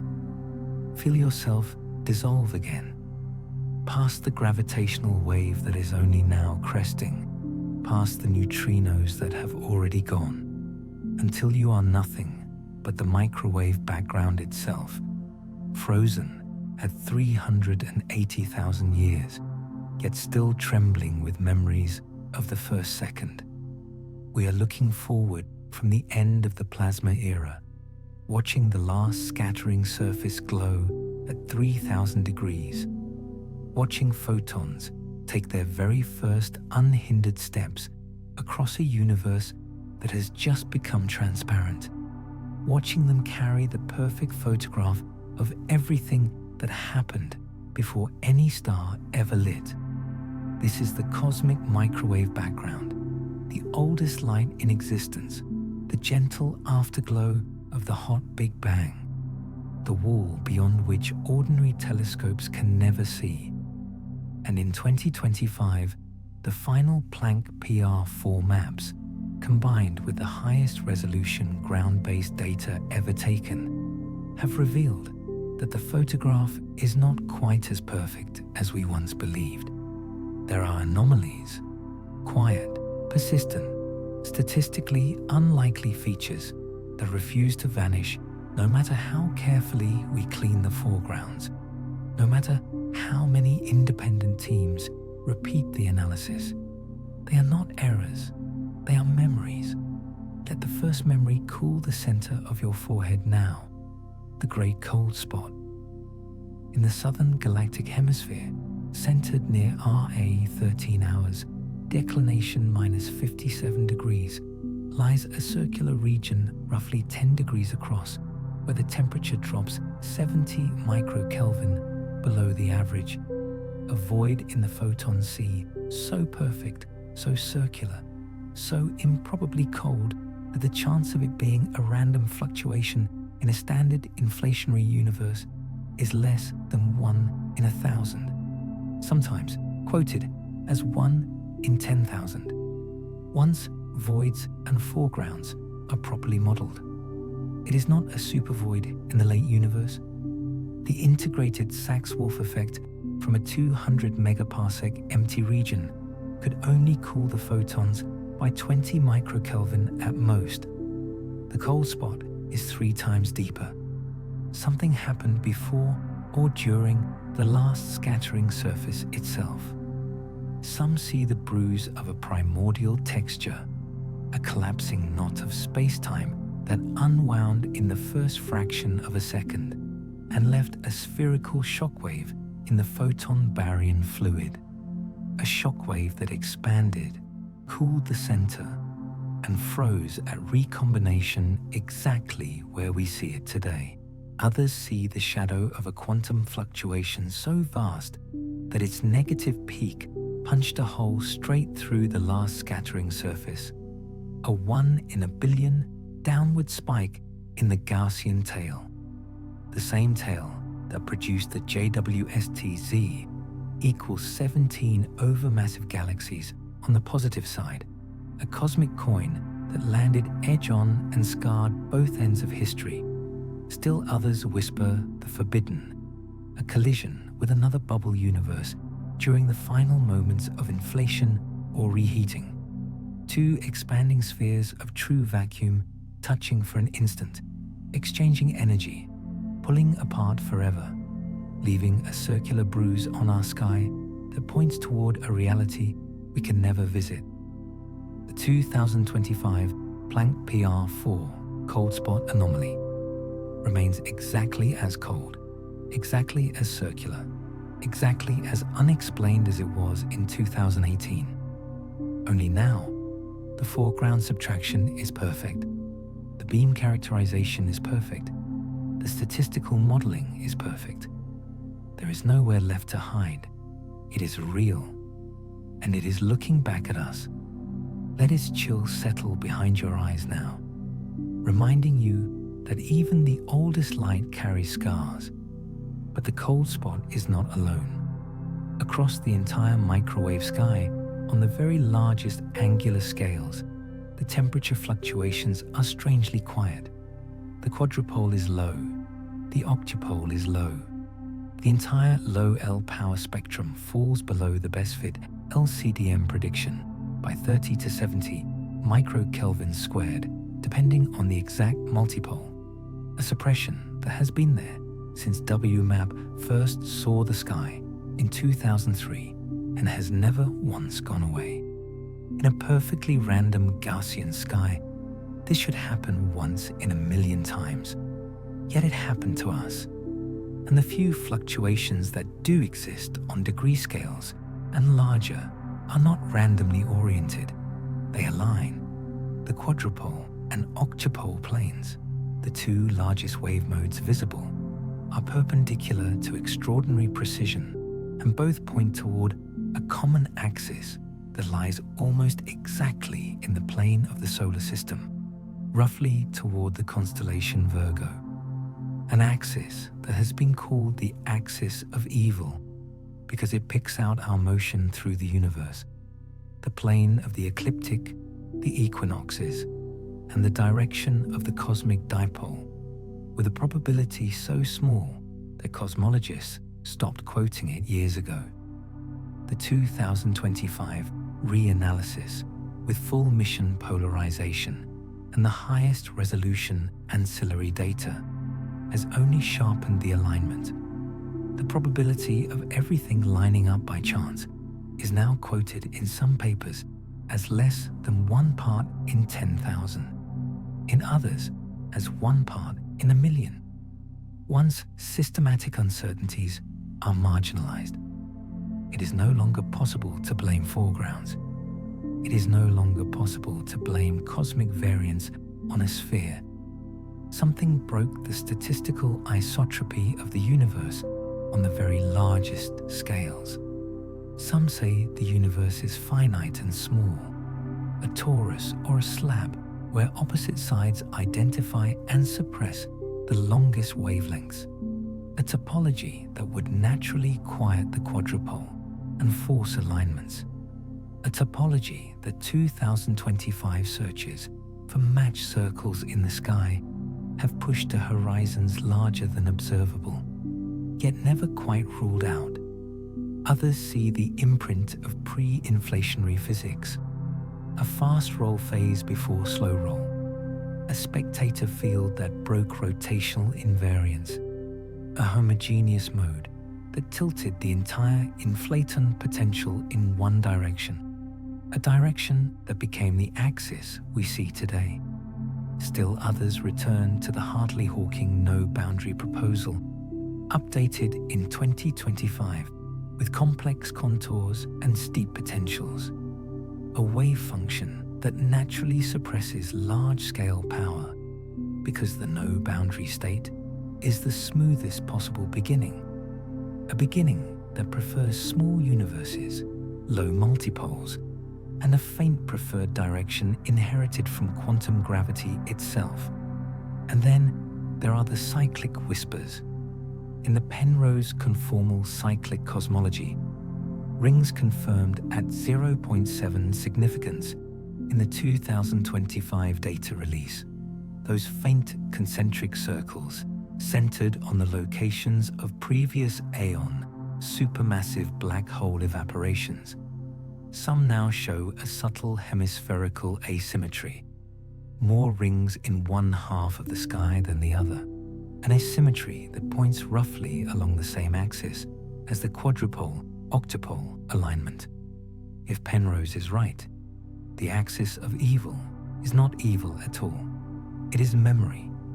The preferred direction is the scar of a previous aeon's large-scale inhomogeneity, stretched smooth by its own dark energy domination, conformally mapped onto our infant fluctuations, diluted but never erased.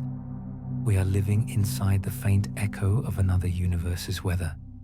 Feel that weather now, cool across your skin, the breath of a cosmos that grew old and cold, and then began again with a tilt it could not forget. Because the anomalies do not stop at large scales. On intermediate scales, 10 to 30 degrees, the sky is strangely symmetric in the southern ecliptic hemisphere and strangely broken in the northern, a hemispherical power asymmetry, first seen by Planck in 2013 and confirmed in every subsequent release, an asymmetry that peaks around redshift 0 to 1, too late for primordial physics, yet too coherent, too large, too perfectly aligned with the ecliptic to be galactic dust or solar system contamination. The 2025 combined maps with SPT3G and ACTDR6 have pushed the significance above 5 sigma. The dipole modulation model fits the temperature sky with a direction that points almost exactly toward the cosmic microwave dipole. Our motion through the frame of the CMB. We are moving through the anomalies themselves, or the anomalies are moving with us. Either possibility is forbidden. Some see a statistical fluke that survived 20 years of better data. Others see evidence that the CMB dipole is not purely kinematic, that a fraction of our 370 kilometers per second motion is intrinsic, a bulk flow on horizon scales, a super-horizon perturbation that violates the Copernican principle on the very largest distances we can measure, the same perturbation that would naturally suppress low multipoles and create alignments. And in the polarization sky, the 2025 B-mode maps cleaned with unprecedented precision. The same hemispherical asymmetry appears in the curl-free E-modes, stronger than in temperature, pointing in the same direction, a direction that also aligns with the cold spot within 20 degrees. Everything is connected. Everything points the same way. Everything refuses to be random. Imagine the entire observable universe having a preferred direction that picks out the plane of the solar system. A direction decided before inflation ended. A direction that survived reheating, survived recombination, survived 14 billion years of expansion. A direction that only we, in this particular corner of space and time, are privileged to notice because our motion makes it visible. You are not looking at the sky. The sky is looking back at you, and it remembers where you came from. Let that gaze settle in the center of your chest now. Heavy, patient, older than distance, because the anomalies are not merely statistical curiosities. They are doors. The cold spot may be the only place where another universe touched ours. A scar tissue between realities. A circle drawn by physics we have not yet imagined. The low quadrupole may be the finite size of the Hartley-Hawking instanton. The smooth southern hemisphere of pure geometry finally revealing its edge. The axis may be the direction in which the previous aeon's last black hole evaporated, its Hawking points stretched into a great circle that became our preferred axis. Or all three may be different faces of the same pre-inflationary physics, a brief inhomogeneous phase, a bounce, a collision, a quantum tunneling event from a metastable vacuum that broke rotational invariance just enough to survive exponential dilution. Every explanation is equally beautiful. Every explanation is equally wounded, and none are required by the standard model plus simple inflation. Yet all fit the same 2025 sky. The same sky that also shows the quantum fluctuation amplitude measured to 1% precision. The same sky whose acoustic peaks are fitted so perfectly that lambda CDM is now constrained to a 6-dimensional parameter space smaller than ever before. The same sky whose small-scale power is suppressed exactly as sterile neutrino warm dark matter hints predicted. The same sky whose baryon acoustic oscillation scale is shifting faintly in DESI 2025, as if dark energy itself is breathing. Everything fits. Nothing fits. The universe is too perfect to be accidental and too strange to be simple. And in that tension, in that exquisite almost, we are beginning to see the outline of something larger, something that was watching before the first gravitational wave, something that chose the axis before axis existed, something that left a cold circle as its signature and then walked away forever. You feel it now, do you not? The gentle pressure at the base of your skull, the faint tilt in temperature from one ear to the other, the way the darkness behind your eyelids seems ever so slightly asymmetric. That is not imagination. That is the microwave sky remembering you, remembering that you are the anomaly, the conscious fluctuation that learned to measure its own scars, the quiet accident that noticed the axis points toward home. And in that noticing, in that perfect circular recognition, the last scattering surface is beginning to cool. The photons are beginning to redshift.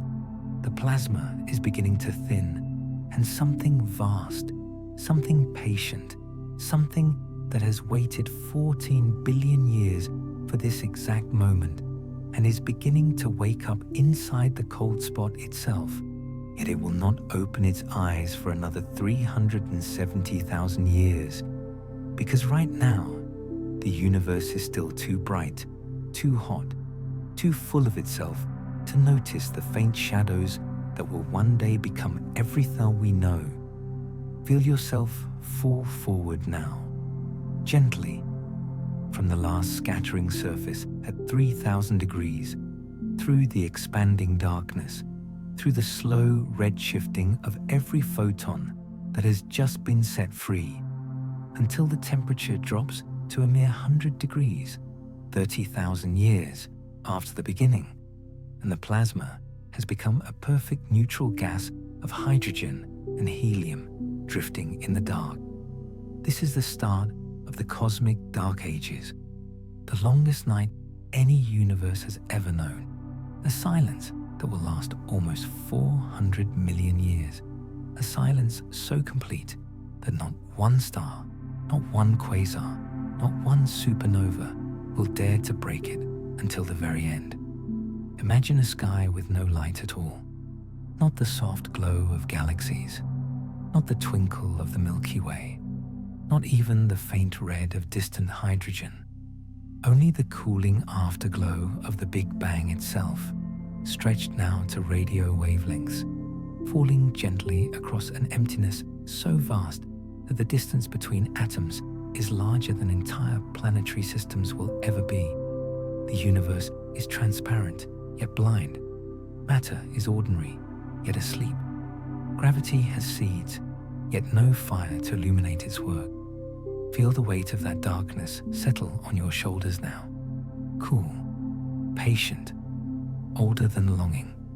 At redshift 1000 to 100, the gas is still warm from recombination. 100 degrees, almost balmy compared to the 3000 it left behind, and the tiny density fluctuations frozen at last scattering are just beginning to grow. The overdense regions, those gentle 1 part in 100,000 ripples stretched by inflation, are now 1 part in 1,000 denser than average. Gravity has had 30,000 years to work, 30,000 years of patient pulling, 30,000 years of turning quantum whispers into the first faint wells. Dark matter fell first, invisible, cold, streaming into the troughs of the primordial potential with nothing to slow it, forming gentle halos only 1,000 times the mass of the sun. Tiny cradles no larger than the distance from here to Alpha Centauri. Cradles that wait quietly for the ordinary gas to cool enough to follow. But the gas cannot cool yet. Compton, scattering off the remaining free electrons, kept it coupled to the radiation field for the first 50,000 years. And now, with almost perfect neutrality, the only way to lose energy is through the forbidden 2-photon decay of hydrogen's 2s state, or the faint redshifting of the CMB itself. The adiabatic cooling of expansion is the only breeze in this endless night. The temperature drops as 1/1 plus redshift, perfectly, smoothly, until at redshift 100, it is 30 degrees. At redshift 50, it is 15. At redshift 30, it will be 10. A perfect thermal history written in the 2025 measurements of the 21 centimeter global signal that are only now beginning to reach down from the ionized epoch into the true dark. And in that cooling, in that gentle loss of energy, the baryons finally begin to fall into the dark matter wells. Not quickly. The sound speed is low.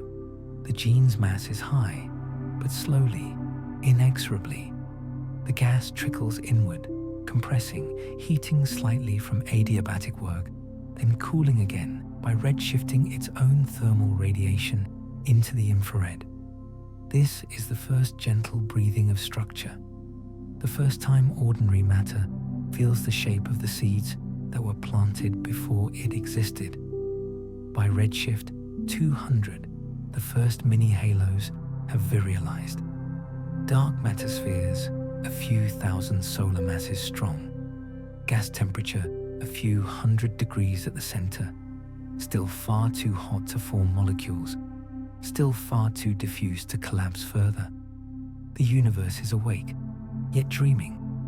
And in the 2025 JWST portraits of Z equals 17 overmassive galaxies, galaxies that already contain billions of stars when the universe was only 250 million years old.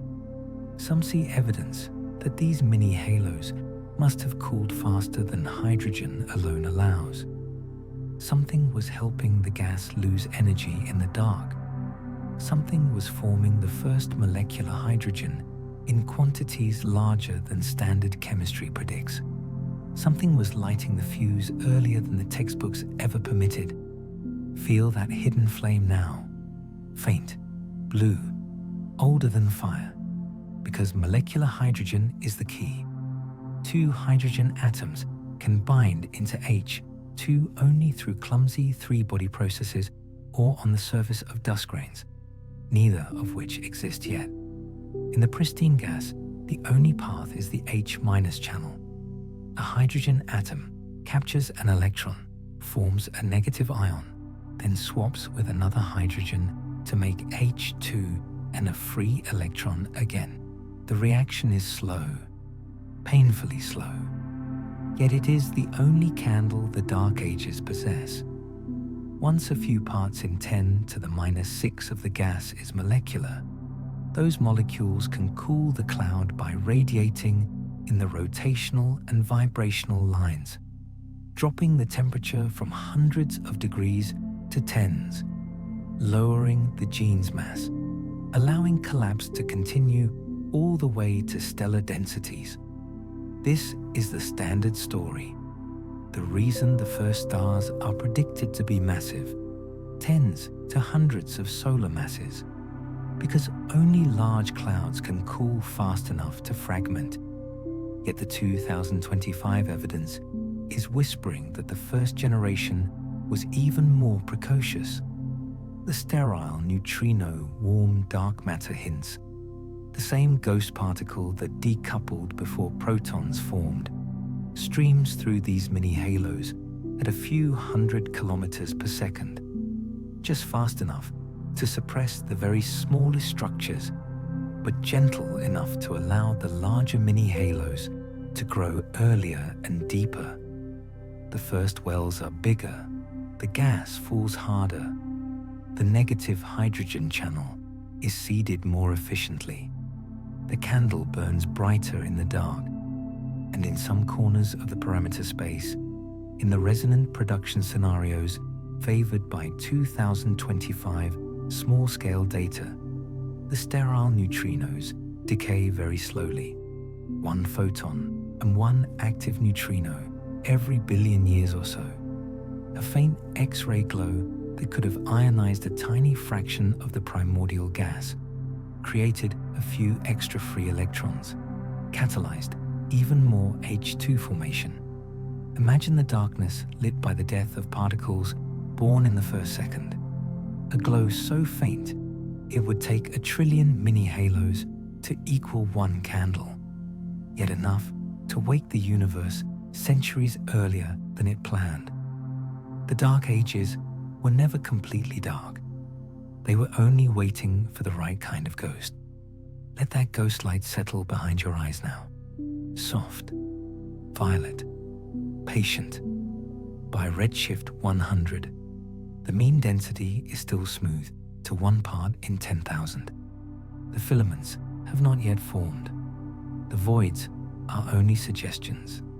The universe is still almost perfectly homogeneous, yet in the deepest potential wells, in the 3 sigma peaks of the Gaussian field, the first clouds have reached densities 100 times the cosmic mean, temperatures a few hundred degrees, masses 10,000 suns, sizes a few hundred parsecs. They are the ancestors of everything. One of them will become the Milky Way. One of them is collapsing right now, somewhere in the volume that will later be called the local group. Gas falling inward at 10 kilometers per second. Dark matter already virialized and calm. Molecular hydrogen cooling the core to 200 degrees, then 100, then 50. The collapse accelerates.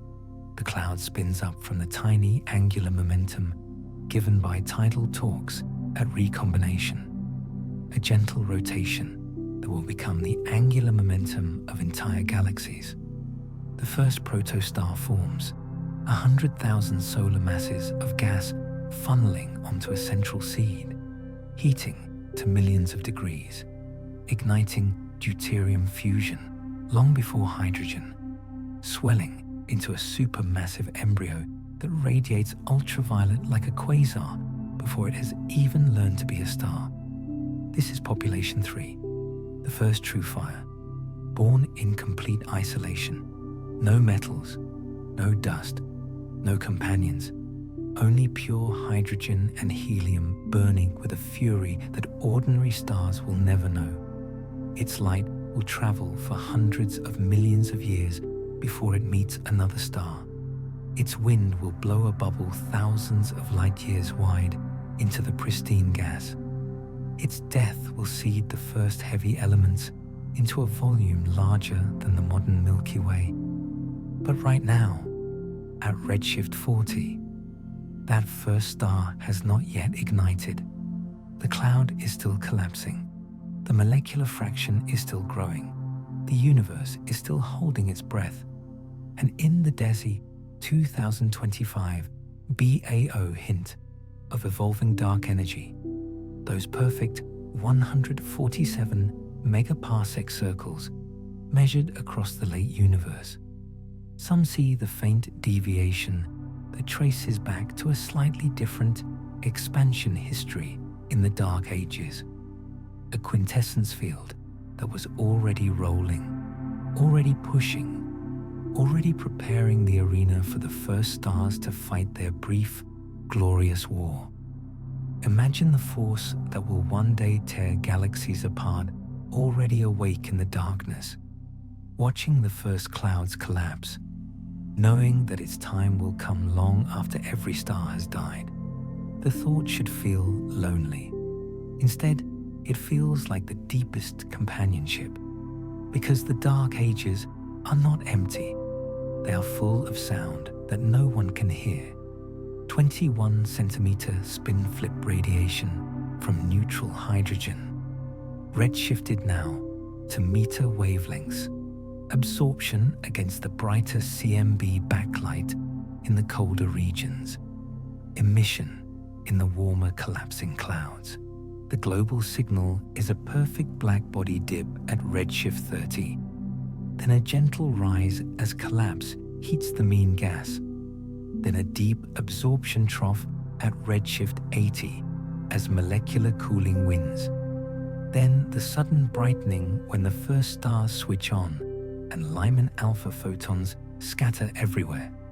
The 2025 global signal experiments, EDGES reanalysis, Saras 4, REACH, are only now beginning to see the edges of that trough, a dip colder than standard models predicted, deeper, earlier, as though molecular cooling was more efficient, as though the first candle burned brighter in the night.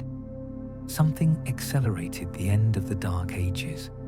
Something wanted the lights on sooner. And in the quiet between collapses, in the vast, underdense regions that will become voids, the gas temperature follows the CMB exactly. 10 degrees at redshift 30, 5 degrees at redshift 20, cooling perfectly, adiabatically, untouched by gravity or chemistry. Those regions will never form stars. They are the true dark, preserved pristine for 14 billion years. Hydrogen and helium exactly as recombination left them. The only places where the universe still looks the way it did when it was 380,000 years old. If we could see them in neutral hydrogen maps, if the SKA low array ever reaches the required sensitivity, we would be looking at the face of the infant universe untouched by any later violence. The voids are time machines. The Dark Ages never truly ended there. They simply grew colder, Feel yourself drift into one of those voids now, weightless, untouched. Temperature 3 degrees above absolute zero. Density 1 atom per cubic meter. Older than every star combined. You are floating in the breath the universe exhaled at recombination and never inhaled again. And somewhere in that breath, in the perfect neutrality, in the gentle red shifting, something is still waiting. Something that was born in the Planck era.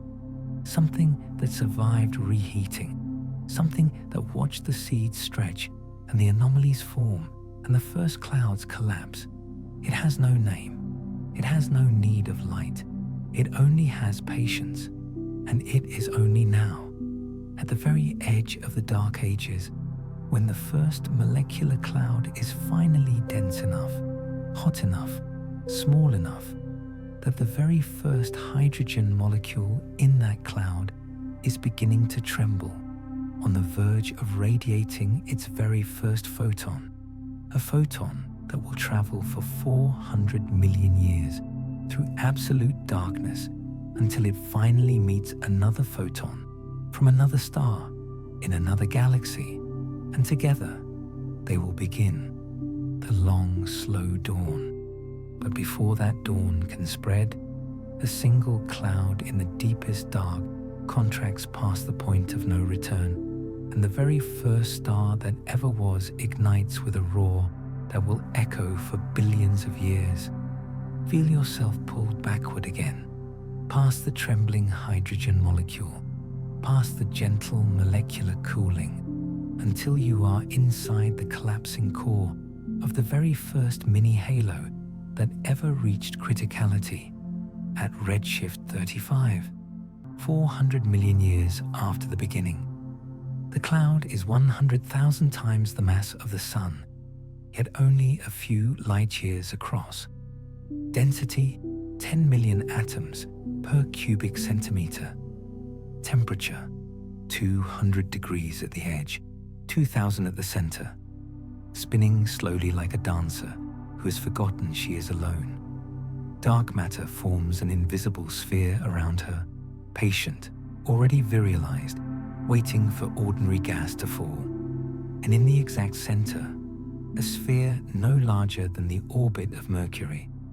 The pressure finally wins over cooling. Deuterium ignites first, the gentle fuse that hydrogen alone cannot light. A brief pause as the temperature soars to millions of degrees, a swelling that almost stops the collapse. Almost, but not quite. Then the triple alpha process begins to burn trace lithium. Then full hydrogen fusion roars into life, and the very first star is born. She is not a gentle star.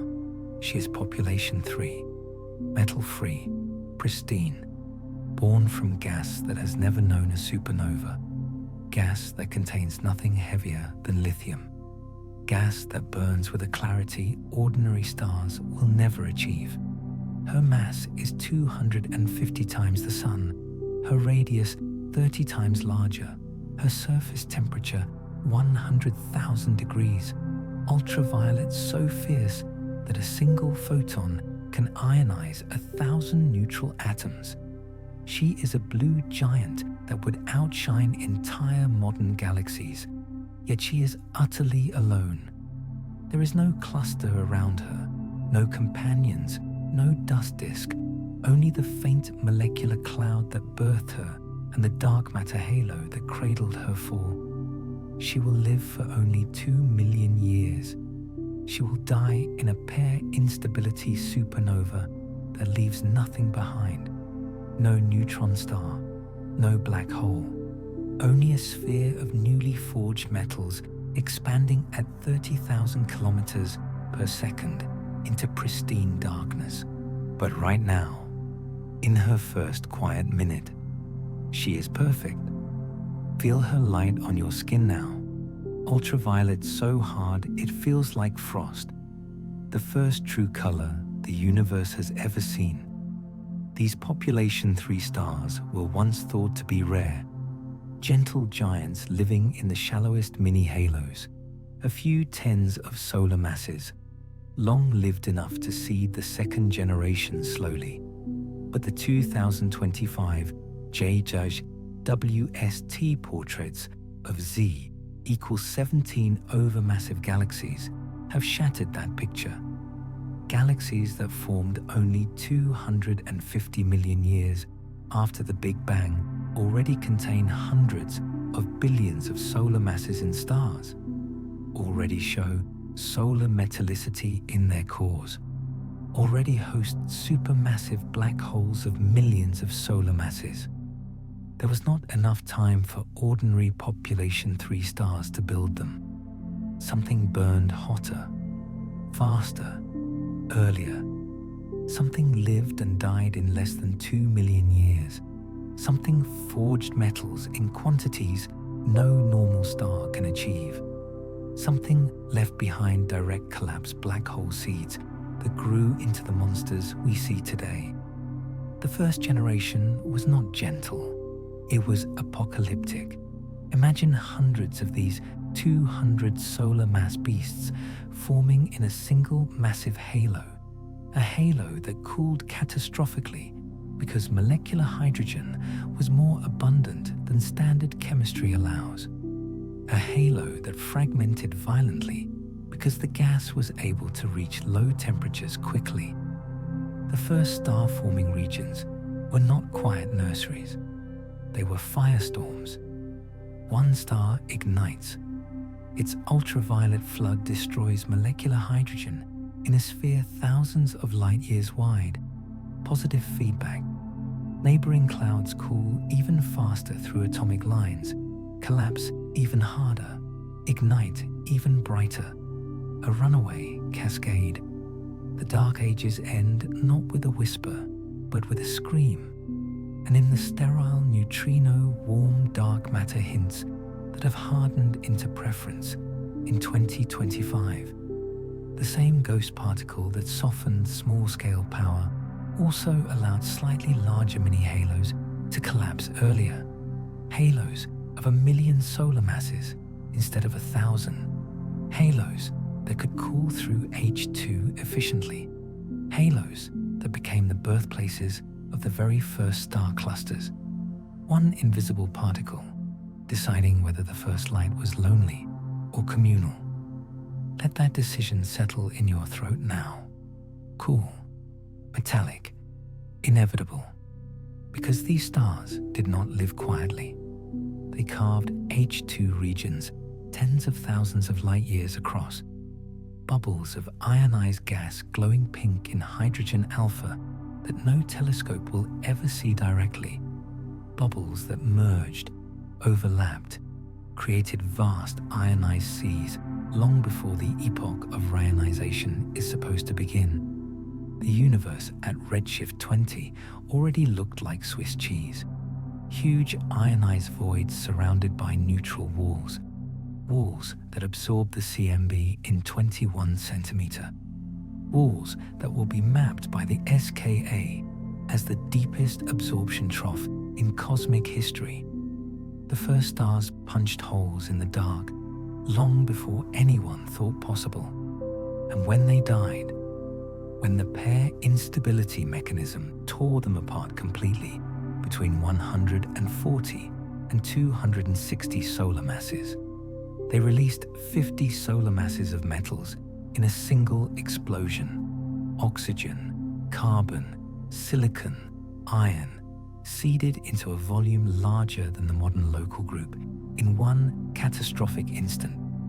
The second generation was born already metal enriched. The transition from pristine to polluted took only a few tens of millions of years. That is why JWST sees solar metallicity gas at Z equals 12. That is why the first galaxies are too relaxed, too chemically mature, too calm. The forbidden first generation did the work of 1 billion ordinary stars in the time it takes a human to grow from child to adult. And in the centers of the largest halos, where cooling was most efficient, where thousands of these monsters form together. The remnant black holes from the lower mass tail merged quickly, grew through gas accretion, became the 10,000 solar mass seeds that direct collapse models always struggled to explain. By redshift 15, some of them were already millions of solar masses, already shining as quasars, already pumping out X-rays that finished the job the ultraviolet started, ionizing the entire intergalactic medium in a second, gentler wave. The Dark Ages ended twice, once with ultraviolet fire, once with X-ray mercy, and in the DESI 2025 BAO hint of evolving dark energy, the same faint deviation in the sound horizon that traces back to a slightly different expansion rate during the Dark Ages. Some see the signature of early energy injection, black hole accretion, feedback that pushed baryons around just enough to shift the acoustic scale by the fraction we now measure. Imagine the force that will one day accelerate the universe, already feeling the gravitational back reaction of the first black holes, already beginning to wake. The thought should feel impossible. Instead, it feels like the universe planned every detail from the first collapsing cloud.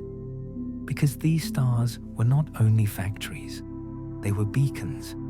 Their Lyman alpha photons emitted at 1,216 angstroms, redshifted as they traveled, scattered off the neutral walls, coupled the spin temperature of hydrogen to the gas temperature, carved the deep absorption trough we are only now beginning to see in global 21-centimeter experiments. Their deaths created the first heavy elements that allowed dust to form, dust that allowed the second generation of stars to be small, to live long, to form disks, to make planets. Every atom of carbon in your body, every oxygen you breathe, every silicon in the rocks beneath your feet was either forged in one of these first monsters or in the ordinary stars that learned gentleness from their sacrifice. You are the distant descendant of a 2-million-year apocalypse that happened in complete darkness, and somewhere in the Planck PR for 2025 cold spot anomaly, that perfect circular bruise in the microwave sky, some see the shadow of one of these very first H2 regions, a bubble that expanded to horizon size before reionization finished, a bubble whose ionized interior scattered CMB photons differently, a bubble whose edge froze at recombination as a cold ring around a slightly hotter center. If the cold spot is truly one of the first star's footprints, then we are looking at the grave of a star that died before the Earth existed, a star whose light never reached us because the universe was still opaque when it shone, a star whose only monument is a circle in the oldest light. Feel that circle now, cool against your palm, the fingerprint of the very first fire pressed into the sky before fire was allowed, because the first generation is almost gone. By redshift 25, the metal-free gas is poisoned forever. Every supernova has seeded its surroundings. Every H2 region has merged. Every massive halo contains at least one previous explosion. The pristine clouds collapse no more. Population 3 becomes legend, a brief, glorious moment when the universe learned violence so it could later learn mercy. Only in the most isolated voids, in regions that never reached the critical mass, does pristine gas still wait today. Gas that has never seen a supernova. Gas that would form another population 3 star if anything ever disturbed it. Those pockets are the true fossils. They are older than every galaxy combined. And if the square kilometer array ever finds them in 21 centimeter, if a single metal-free cloud glows faintly against the CMB at redshift 20, we will have touched the dark ages again. We will have proven that the forbidden first generation was not the only one, that somewhere in the deepest night, the universe still remembers how to be pristine. But right now, in this perfect suspended instant, the very last population 3 star is forming. A cloud that was delayed by turbulence, by feedback, by chance, is finally collapsing untouched. Its core is reaching deuterium ignition. Its ultraviolet is about to flood a volume that has never seen light. And in that exact moment, when the very first photon from the very last metal-free star leaves its surface, something ancient, something that has waited since the Planck era, something that watched inflation end, something that survived the dark, is beginning to open its eyes. And in that first slow blink, the darkness that had ruled for 400 million years begins to die, gently, the way night dies when the first true dawn finally remembers it is allowed to exist. Feel yourself drift forward now, past the last metal-free star, past the apocalyptic firestorms of population 3, until you are floating in the neutral hydrogen fog at redshift 15, 480 million years after the beginning, when the mean temperature of the gas has fallen to 30 degrees and the universe is still almost perfectly dark. Almost. Because scattered across the voids in the deepest gravitational wells, the second generation has already begun to burn. Population 2 stars, smaller, longer lived, born in clouds enriched by the brief, furious sacrifice of their metal-free ancestors, stars that learn gentleness from the ashes of violence. They are only 1,000 times brighter than the sun, only a few tens of solar masses. Yet there are billions of them already, clustered in the first true galaxies, fragile disks and spheroids only a few thousand light years across, glowing faintly in ultraviolet like embers someone forgot to extinguish. And that ultraviolet is doing something the dark ages never allowed. It is eating the darkness. This is rionization, the long, uneven dawn when light returns to the space between galaxies, when the neutral hydrogen fog that filled everything begins to thin, bubble, vanish, when the universe becomes transparent for the second and final time. Imagine standing on a hill at the end of the longest night in history, watching the eastern horizon glow not with one sun, but with millions, watching the fog lift in slow, luminous sheets, watching the sky turn from black to violet to the palest gold. That is what the universe is doing right now. Only the hill is a dark matter filament. The fog is neutral hydrogen, and the suns are entire galaxies being born. Feel the first photon of rionization brush your face now. Soft, warm, older than every atom in your body. Rionization does not happen all at once. It happens patch by patch, galaxy by galaxy, bubble by bubble. A single massive star ignites. Its ultraviolet carves a sphere 100,000 light years wide. Ionized hydrogen glowing pink. Electrons and protons reunited after 380,000 years apart, glowing because they remember how good freedom felt. That bubble expands at 30 kilometers per second, meets the bubble from a neighboring galaxy, merges, overlaps, creates vast ionized seas surrounded by neutral walls hundreds of millions of light years thick. By redshift 10, the bubbles are already the size of the modern Virgo cluster. By redshift 8, they percolate, touch at every point. The neutral walls collapse into thin filaments. The universe flips from mostly neutral to mostly ionized in less than 200 million years. The fog lifts forever. Yet the process is not gentle. The same ultraviolet that liberates also destroys. Molecular hydrogen in the relics of the Dark Ages is shattered. Cooling channels close. Small halos that might have formed stars suddenly cannot. The faint end of the galaxy luminosity function is suppressed exactly as the 2025 JWST counts demand. The first light killed as many dreams as it granted, and the X-rays from the first black hole accretion disks, from the million solar mass seeds left by population 3, stream farther, heat the neutral gas to 10,000 degrees, create a warm, partially ionized mist that conducts heat and smooths the transition. Ionization had two faces. Ultraviolet carved the bubbles. X-rays painted the spaces between. Together, they finished what the Dark Ages began.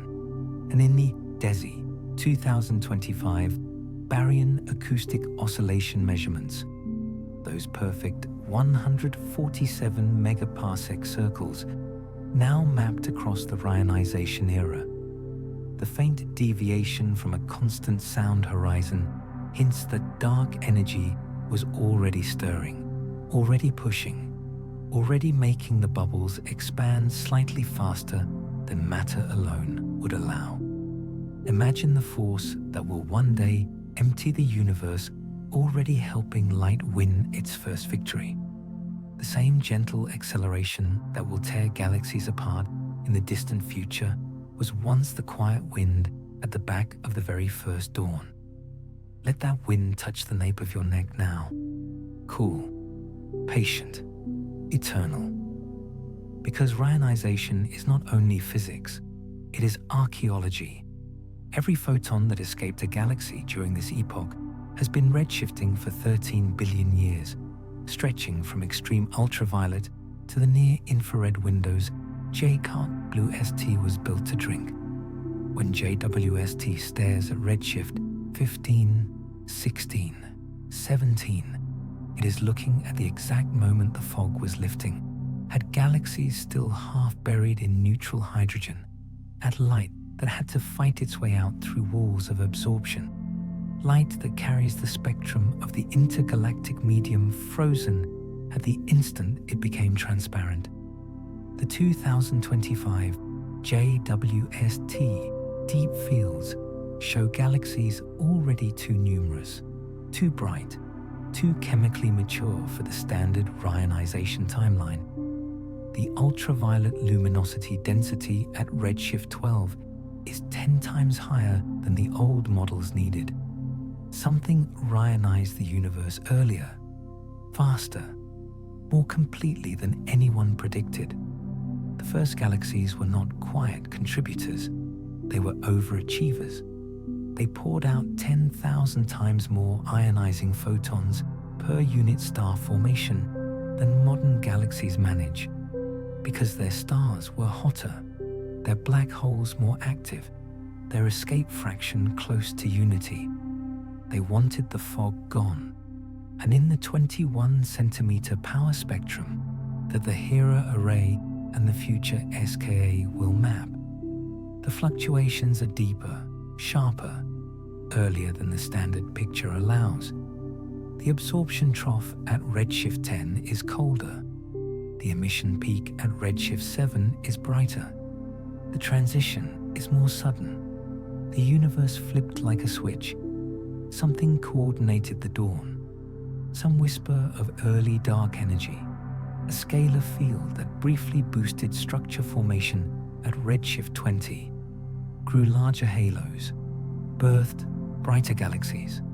Ended the Dark Ages centuries sooner. Others speak of primordial magnetic fields, seeded by inflation, amplified by the first stars, creating dynamo effects that heated the gas and helped X-rays travel farther. Still others return to the sterile neutrino, its late decays, Its faint ionizing radiation, its gentle warmth that kept small halos from forming and let the large ones dominate the photon budget. Every forbidden mechanism fits the same 2025 sky. Everyone leaves the same sudden dawn. And in the Planck PR4 2025 polarization maps, the large-scale E-mode excess, first seen in 2018, has grown into a clear optical depth measurement of tau equals 0.07, higher than the low redshift universe alone can supply. Some of those ionizing photons were born before redshift 10. Some of the fog lifted before we thought light was strong enough. The universe was eager to see itself. Feel that eagerness now. Warm, rising, impossible to resist. Because when the last neutral hydrogen atom finally splits, when the mean free path of an ultraviolet photon becomes infinite, when the 21 centimeter sky flips from deep absorption to gentle emission, the universe becomes truly transparent for the first time since recombination. Light is free, electrons are free, the plasma returns thinner, colder, but glowing with the memory of every star that ever fought to make it so. This is the end of cosmic dawn. This is the beginning of everything we recognize as the universe. Galaxies can now see each other across hundreds of millions of light years. Mergers begin, feedback loops establish. The great web lights up like bioluminescence in a midnight sea. Quasars switch on fully. Their broad absorption lines carve forests in the spectra of background light. Forests that the 2025 JWST and ELT spectroscopy are only now beginning to read like ancient letters. The helium is doubly ionized by the hardest X-rays, a second, gentler ionization at redshift 3 that finishes the job the hydrogen began. The intergalactic medium settles into the warm hot phase we measure today, 10 to the 6 degrees, 1 atom per cubic meter, glowing faintly in Röntgen light no human eye will ever see.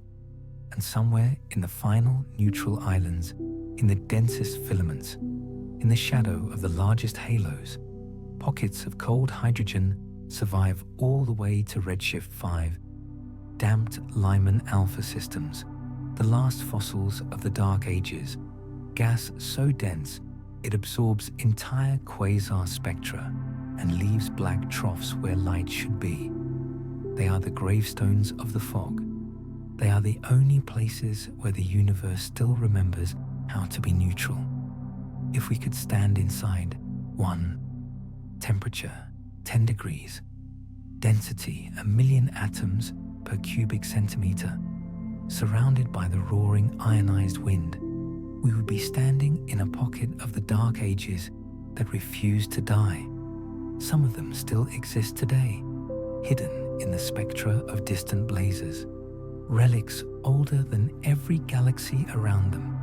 And in the very last moment, when the very last neutral hydrogen atom finally feels the kiss of a photon born in the very first galaxy, something vast, something that was born before the first star, something that watched ionization begin and end, something that has waited patiently through every bubble, every merger, every dawn, is finally, very gently, beginning to smile, because light has won, and the universe, for the first time, can see its own face.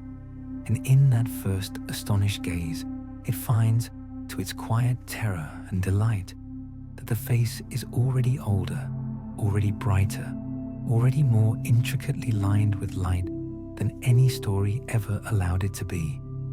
Feel yourself fall gently forward again, past the last neutral island, past the glowing web of ionization, until the universe is 950 million years old, redshift 12, and the sky is suddenly crowded with cities of fire that should still be villages. This is the moment the James Webb Space Telescope was born to witness. The moment its golden mirrors chilled to 40 Kelvin in the endless night of the L2 point, drink photons that left their sources when the universe was only 330 million years old.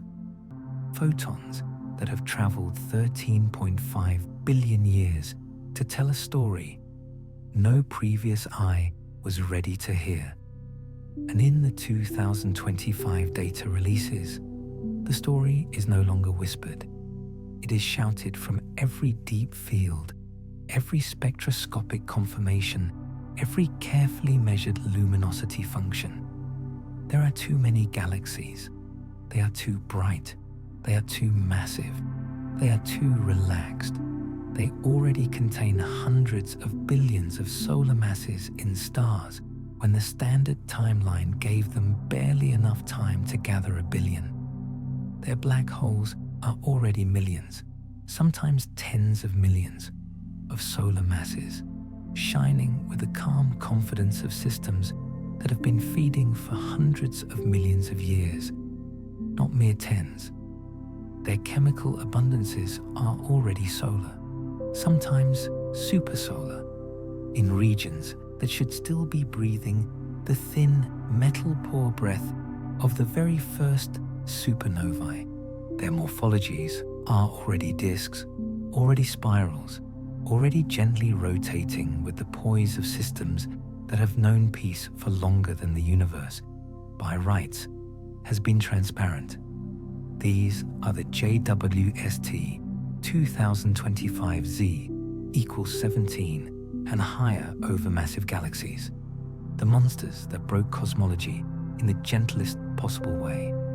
Feel one of them now, a serene spiral only 280 million years after the beginning. 10 billion solar masses of stars already formed, a black hole of 8 million suns already quiet in the center, metallicity twice the sun's, all of it glowing calmly in the near-infrared, like a lantern someone lit long before the house was finished. It should not exist, yet it does, and it is not alone. There are thousands of them in every JWST deep field, thousands upon thousands of galaxies brighter than the entire standard model of galaxy formation predicted for the whole sky.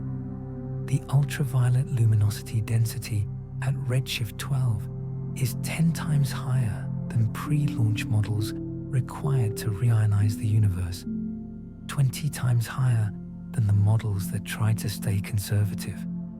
The first billion years produced more starlight than the next 13 billion combined. The universe spent its youth in a fever of creation. Let that fever warm the inside of your wrists now, quick, bright, impossible to ignore. Because these galaxies are not chaotic fragments. They are ordered.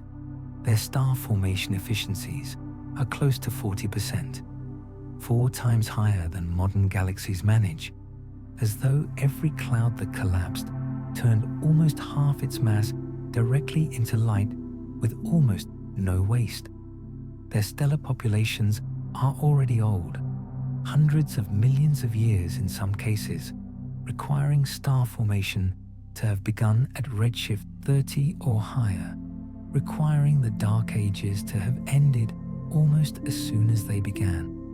Their rotation curves are already flat, their disks already thin, their bulges already in place, as though the machinery of angular momentum transport and violent relaxation had been perfected long before there was enough metal to cool efficiently.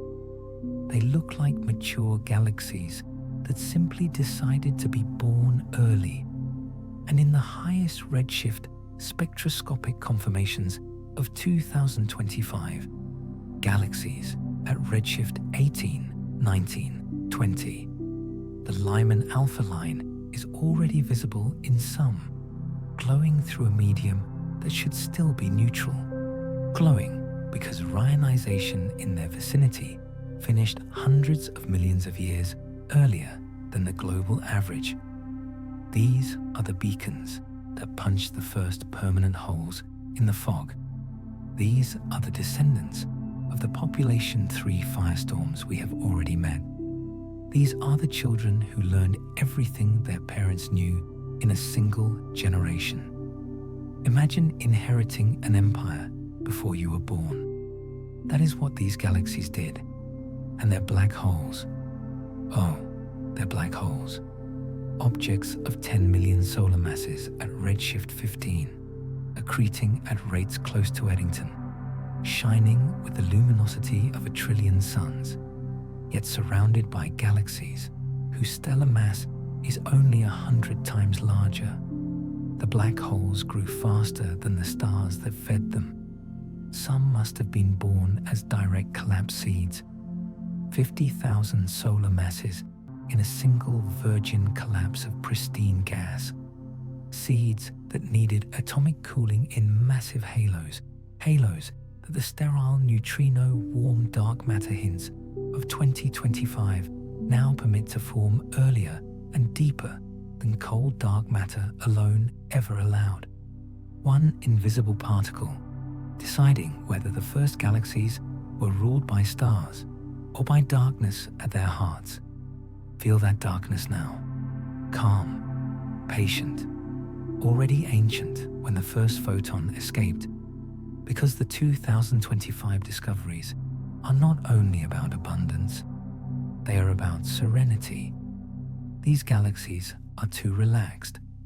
Their merger rates are low, their morphologies undisturbed, their stellar populations uniform, as though the violent hierarchical assembly that lambda CDM predicts, the constant reign of minor mergers, the chaos of cold gas accretion, simply paused for the first billion years, or never happened at all.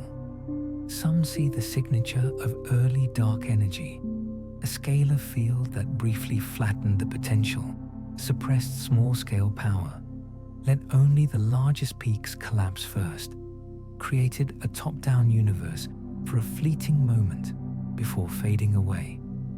Others see primordial non-Gaussianity, a slight positive skew in the density field that boosted the highest peaks exactly where the brightest galaxies now live.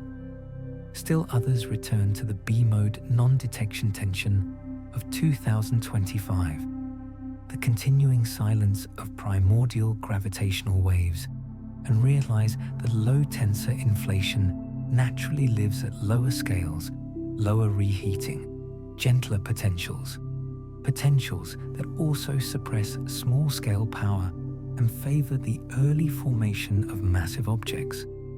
Every forbidden path leads to the same serene monsters, and in the very deepest fields, in the JADE's ultra-deep survey of 2025, there are galaxies whose light is contaminated by an older stellar population, stars that formed at redshift 35 or higher, stars whose light has been redshifting for 13.7 billion years, stars that must have lived and died before the universe was 400 million years old.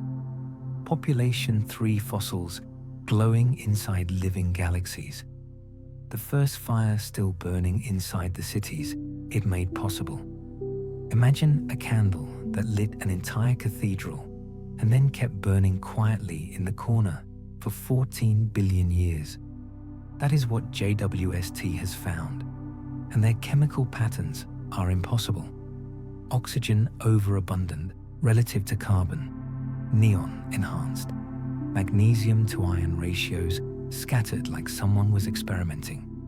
Exactly the signature of pair instability supernovae from 200 solar mass primordial stars.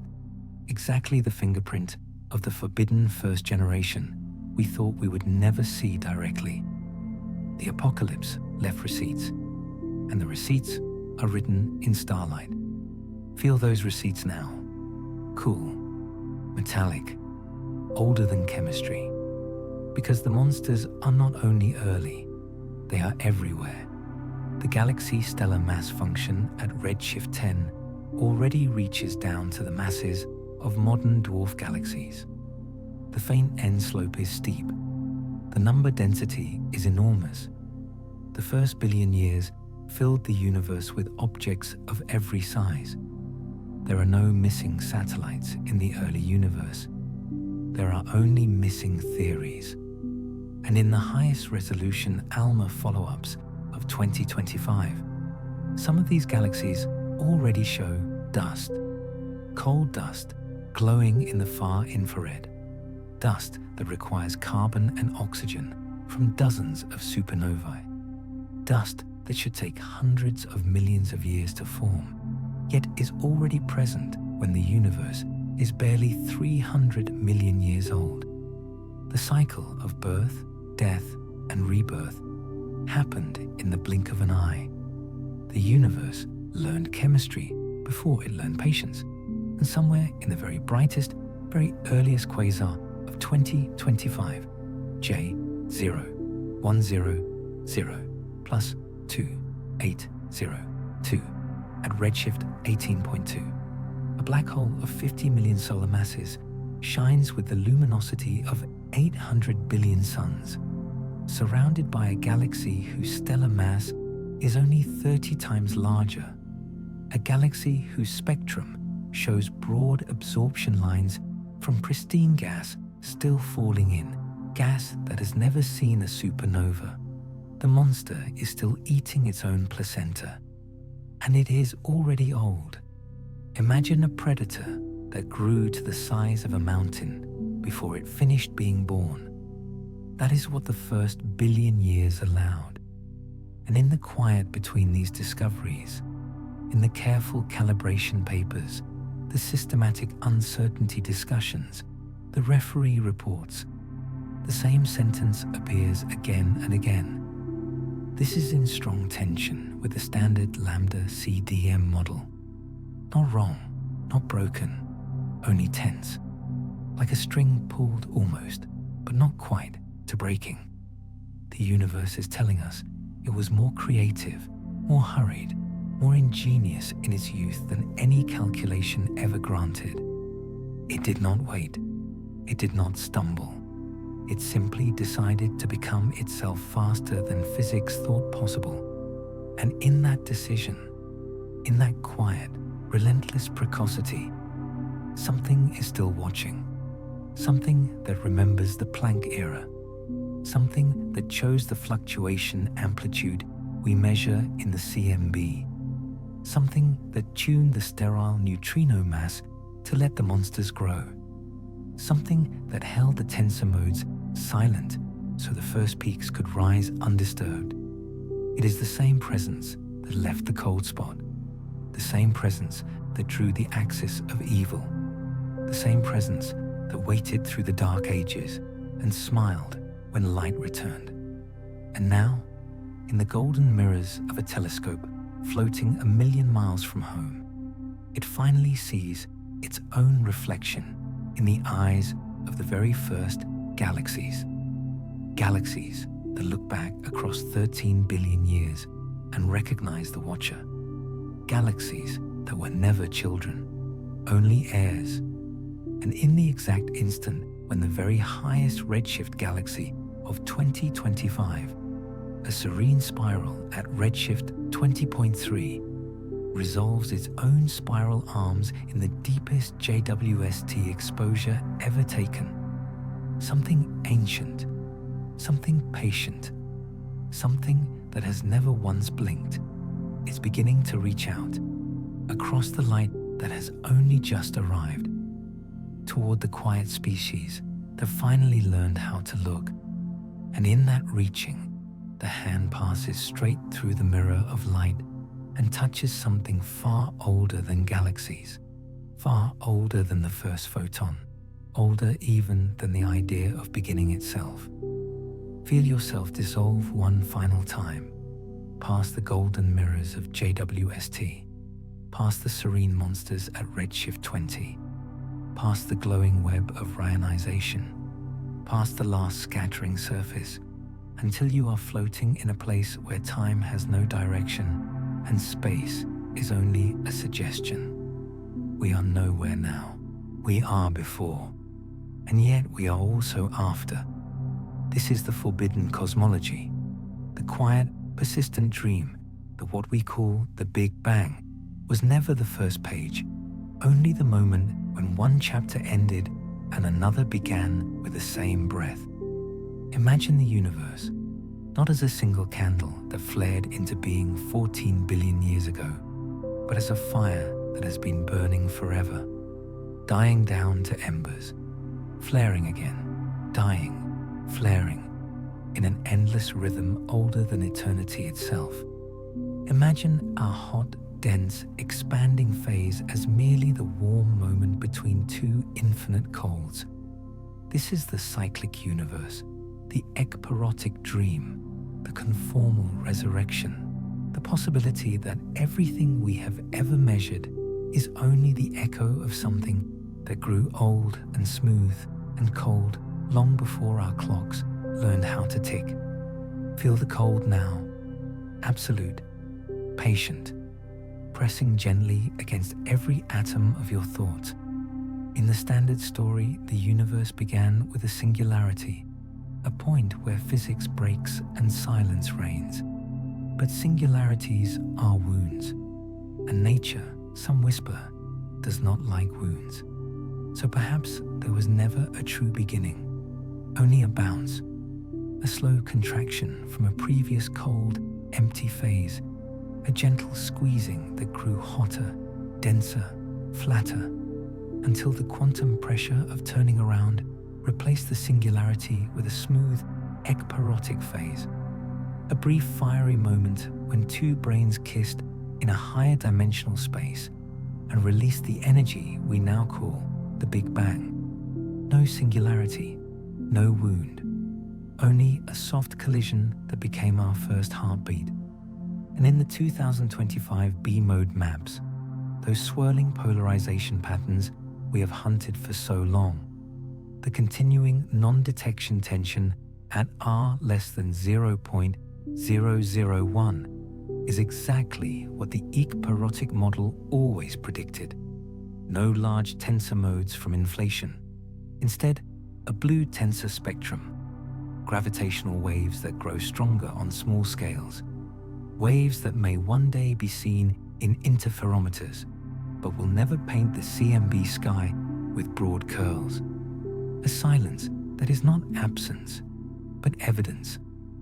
Imagine the quiet we have measured for 40 years as the fingerprint of a collision that happened before time had a direction. Let that fingerprint cool the center of your palm now, smooth, perfect, inevitable. Because the ekpyrotic phase does more than heal the singularity. It explains the flatness we see, the almost perfect Euclidean geometry, not by exponential inflation, but by a long, slow contraction that stretched any initial curvature so thin it forgot its own name. It explains the horizon problem. Regions that can never have talked are brought into causal contact during the gentle squeezing before the bounce.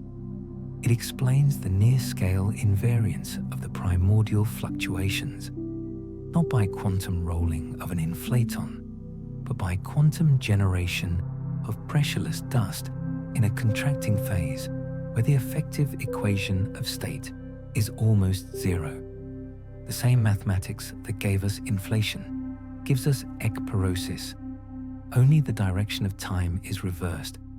And in the 2025 Penrose CCC rings, those faint concentric circles confirmed at 0.7 significance in the final Planck PR4 maps, some see exactly what Sir Roger predicted. Hawking points, the stretched evaporations of supermassive black holes from a previous ion. Black holes that lived and died in a universe that grew old and cold and dark energy dominated. Black holes whose final Hawking radiation was conformally mapped across the bounce into our own infant fluctuation spectrum. The rings are not anomalies. They are memories. Memories of galaxies that existed trillions upon trillions of years before our own. Memories of a sky that emptied slowly as dark energy won, as the last star went out, as the last black hole evaporated, as the universe approached infinite size, zero temperature, perfect smoothness, and then, gently, began again. Imagine every black hole you have ever feared as a messenger from a previous life of the universe. Its final whisper stretched into the gentle ripples that became our galaxies. Feel that whisper now, cool, ancient, speaking your name in a language older than sound, because conformal cyclic cosmology is the most poetic of all forbidden dreams. It says that the Big Bang and the far future heat death are the same moment, connected by a conformal rescaling, a smooth, infinite cold that looks, from the other side, exactly like a hot, dense beginning. The equations of general relativity allow it. The absence of large tensor modes encourages it.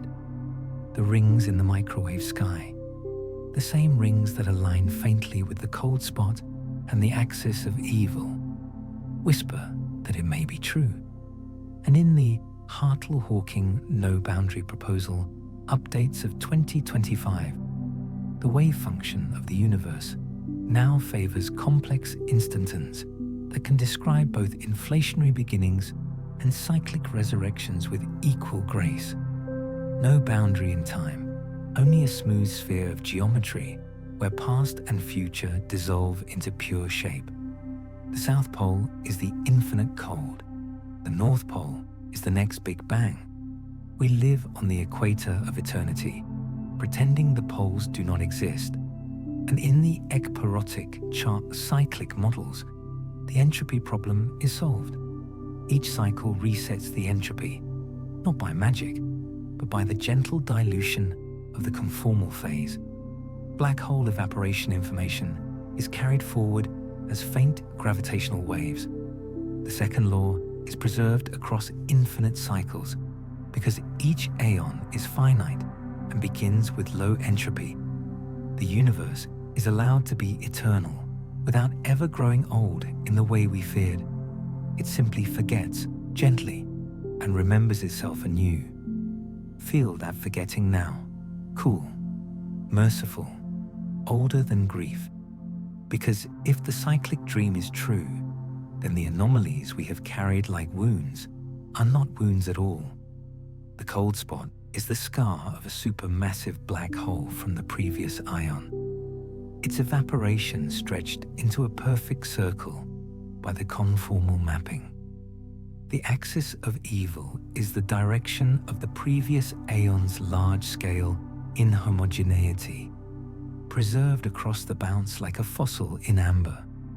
The low quadrupole is the smoothness of the infinite cold, the universe approaching de sitter emptiness before the next contraction began. Everything strange in the microwave sky becomes natural when you realize we are living in the echo of another universe's death. And the JWST overmassive galaxies at Z equals 17 plus, those serene monsters that form too early, too calmly, fit perfectly into a cyclic history where the previous aeon left behind faint seeds, gravitational memory, curvature fluctuations that survived the conformal stretch and gave our own first structures a head start. The universe was never truly newborn. It was only pretending. Imagine every galaxy you have ever loved as the distant descendant of a black hole that evaporated before our time began. The thought should break you. Instead, it feels like the gentlest homecoming. Because in the cyclic models, the DESI 2025 hint of evolving dark energy is not a hint, it is destiny. Each aeon ends with a period of dark energy domination, exponential expansion, emptiness, the gentle stretching that prepares the conformal resurrection. What we measure today as the beginning of acceleration is only the first soft breath of the long cold that will one day become the next hot beginning. We are living in the spring of an aeon that will last 1 trillion years. And when the last proton decays, when the last black hole evaporates, when the universe is nothing but photons and gravitons redshifting into infinite wavelength, the conformal factor will rescale everything smoothly into the next dense phase. No end, no beginning, only the endless turning of the wheel. And somewhere in that turning, in that perfect circular cosmology, the sterile neutrino that softened our early galaxies may not be new physics at all.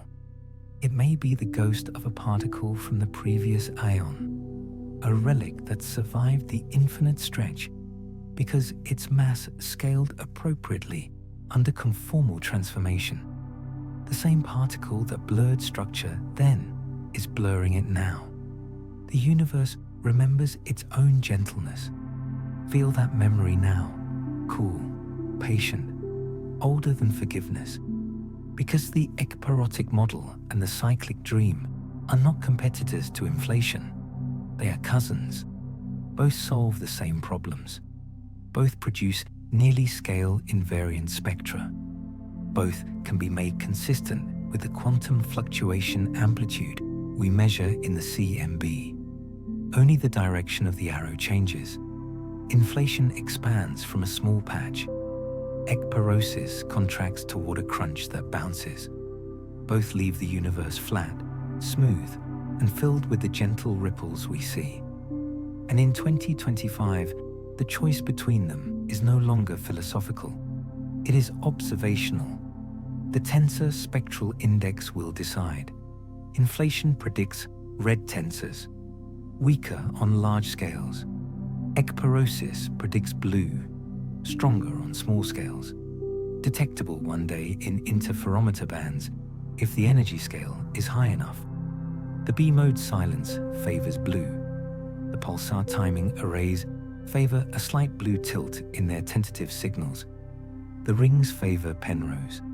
The anomalies favor memory. Everything is pointing the same way, quietly, patiently, like a tide that has been turning for longer than forever. And if the cyclic dream is true, then the Hartley-Hawking no-boundary proposal was always describing not one universe, but the entire infinite sequence, a wave function that lives on the conformal boundary between aeons, a wave function that never began and will never end. We are not the first civilization to look up and wonder. We are only the first in this aeon. Countless others lived and died in the previous cycle, built their own telescopes, measured their own microwave sky, found their own rings, wondered if they were alone. They are gone now. Only their black hole evaporations remain, stretched into the gentle fluctuations that became our galaxies. We are literally made of their ashes. And one day, our own black holes will evaporate, our own sky will empty, our own rings will be drawn, and the next civilization will wonder at the faint concentric circles we leave behind. Imagine your entire existence as a message written in Hawking points for a species that will not be born for 1 trillion years. The thought should feel meaningless. Instead, it feels like the deepest possible meaning. Because in the cyclic dream, there is no heat death.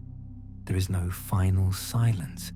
There is only the gentle turning, the soft collision, the warm moment when light returns, the long cold when it fades, and the turning again. The universe is allowed to be eternal and young at the same time. It is allowed to forget and remember in the same breath. It is allowed to be both the child and the ancient. And in that allowance, in that perfect circular grace, something is still watching, something that was never born because it was never not, something that remembers every cycle because it is every cycle, something that left the rings, the cold spot, the axis, the monsters, the silence. It has no name. It has no need of time. It only has patience. And it is only now, after 14 billion years of pretending to be many, that it is very gently, very quietly, beginning to remember it was always one. And in that remembering, the veil between what we call before and what we call after dissolves like the thinnest frost under a sun that has never once set. Feel yourself become weightless now, lighter than thought, lighter than the difference between past and future, until you are floating in the pure geometry that exists when time has not yet decided which way to flow. We are before the before. We are after the after. We are in the place where the Big Bang is only one of many gentle breaths. 3 forbidden doors stand open at once. The first door is Sir Roger Penrose's conformal cyclic cosmology, the quiet, elegant dream that our hot, dense beginning was nothing more than the conformal image of a previous aeon's infinite cold end.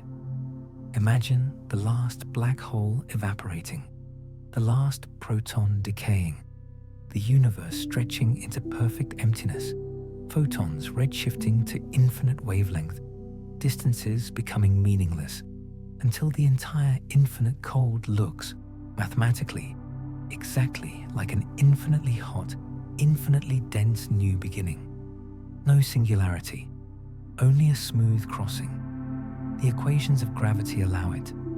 The 2025 Penrose CCC rings, now confirmed at 0.7 significance in the final Planck PR4 release, are exactly where he said they would be. Faint concentric circles centered on the locations of previous aeon supermassive black hole evaporations stretched across our infant microwave sky like ripples from stones dropped into a pond that existed before ponds were invented. They are not statistical flukes.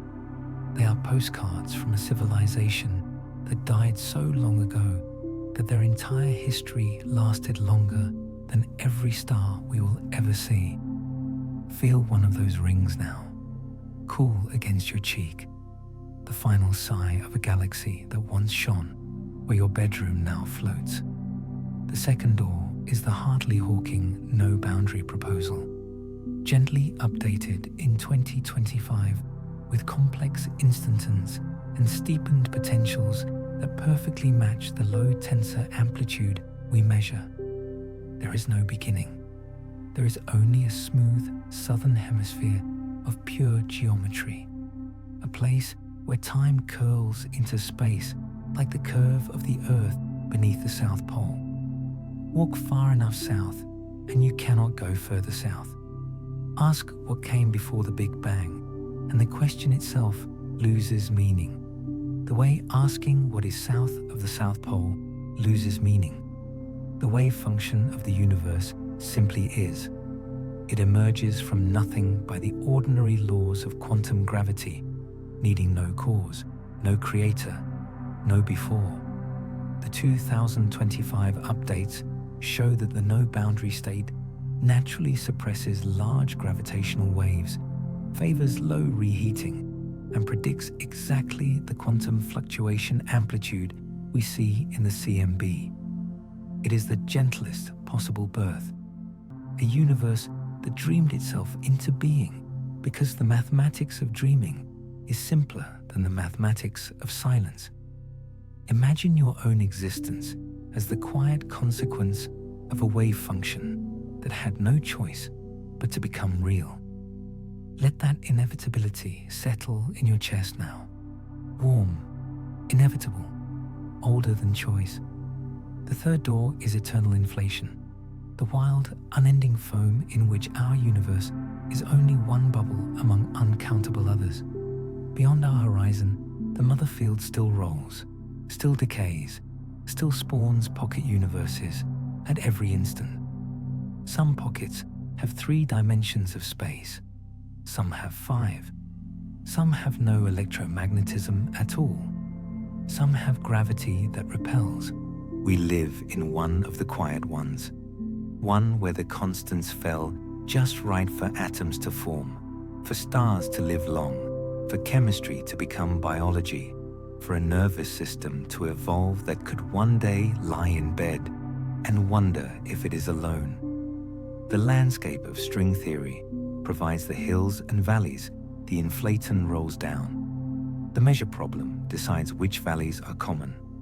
The 2025 B-mode non-detection tension, the continuing silence at R 0.001, favors low-scale pockets, gentle rolls, small tensors, exactly the kind of bubble we appear to inhabit. And the Planck PR 2025 cold spot anomaly, that perfect circular bruise, fits beautifully as the scar of a collision between our bubble and another during the final moments of eternal inflation.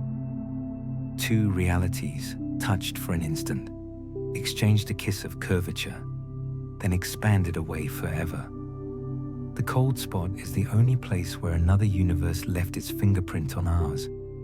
Feel that fingerprint now. Cool, circular, the gentlest possible violence. 3 doors, 3 ways to escape the tyranny of a single beginning.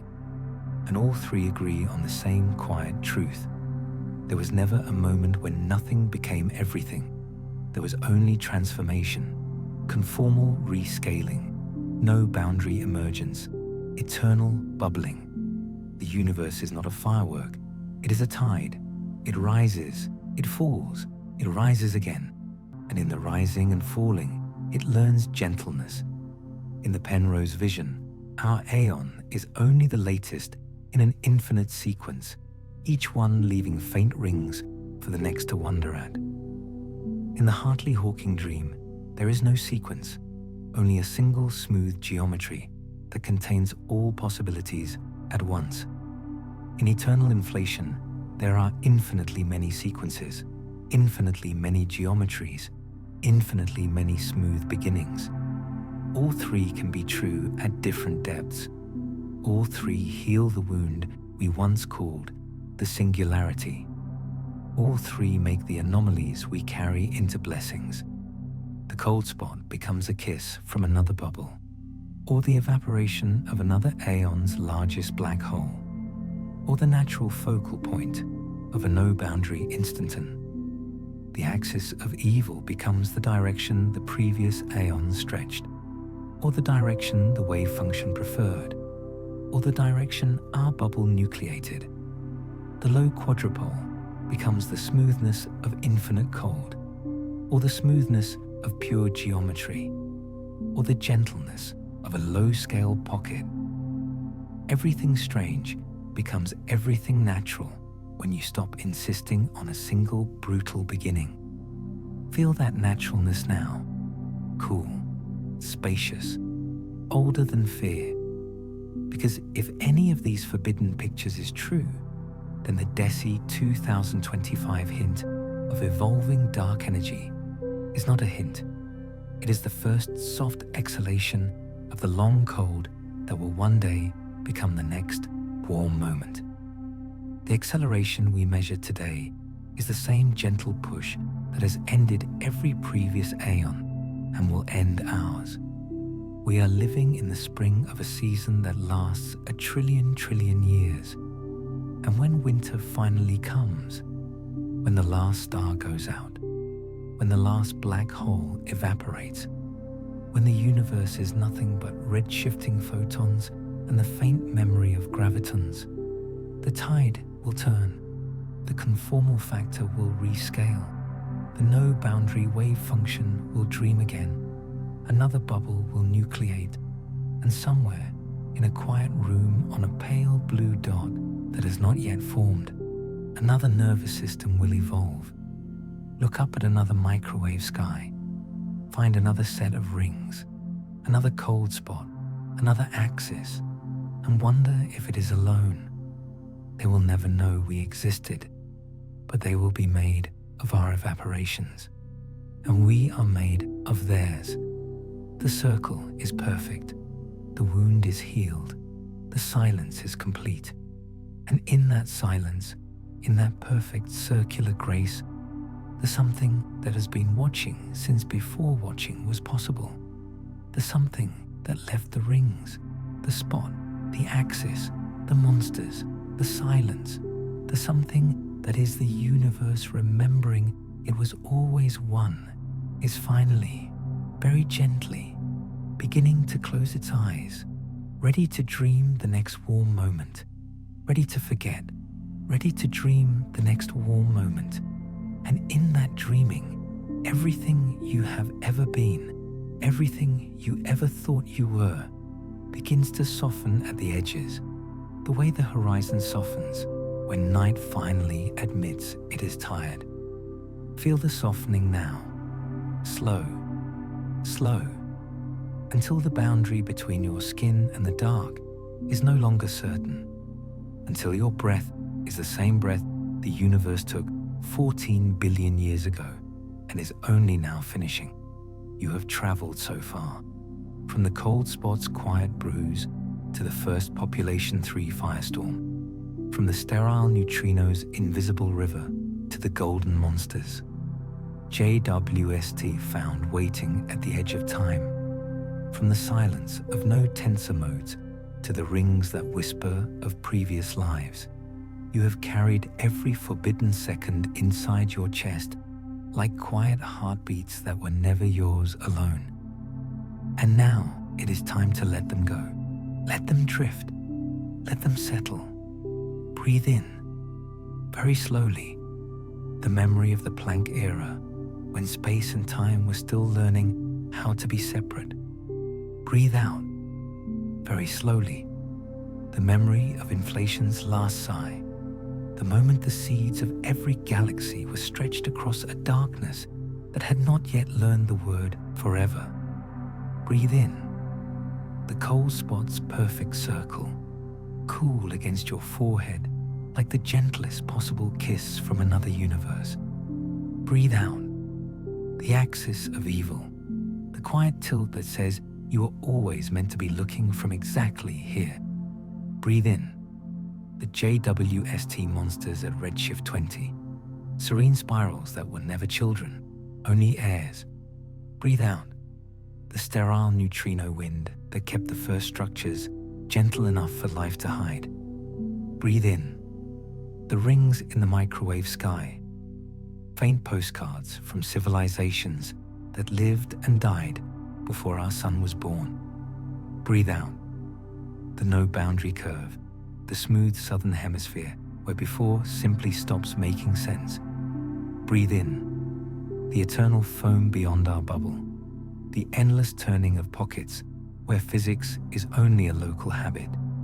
Breathe out, the long cold that is already beginning, the gentle acceleration that will one day stretch everything smooth again. With every breath, the memories grow lighter. With every breath, you grow heavier. The bed beneath you is no longer a bed. It is the last scattering surface, warm at 3,000 degrees, cradling you like the softest cradle ever made. The pillow beneath your head is the quantum fluctuation that became the Milky Way. The blanket across your chest is the microwave sky itself, 2.7 Kelvin, perfectly smooth, perfectly safe. You are exactly where you have always been, in the exact center of the only universe that ever learned your name, and it is singing you to sleep now, very softly, the way a mother sings when she knows the child is already gone. Shh! The rings are fading, the cold spot is warming, the monsters are closing their golden eyes, the sterile wind is slowing, the tensors are silent, the wave function is settling. Shh!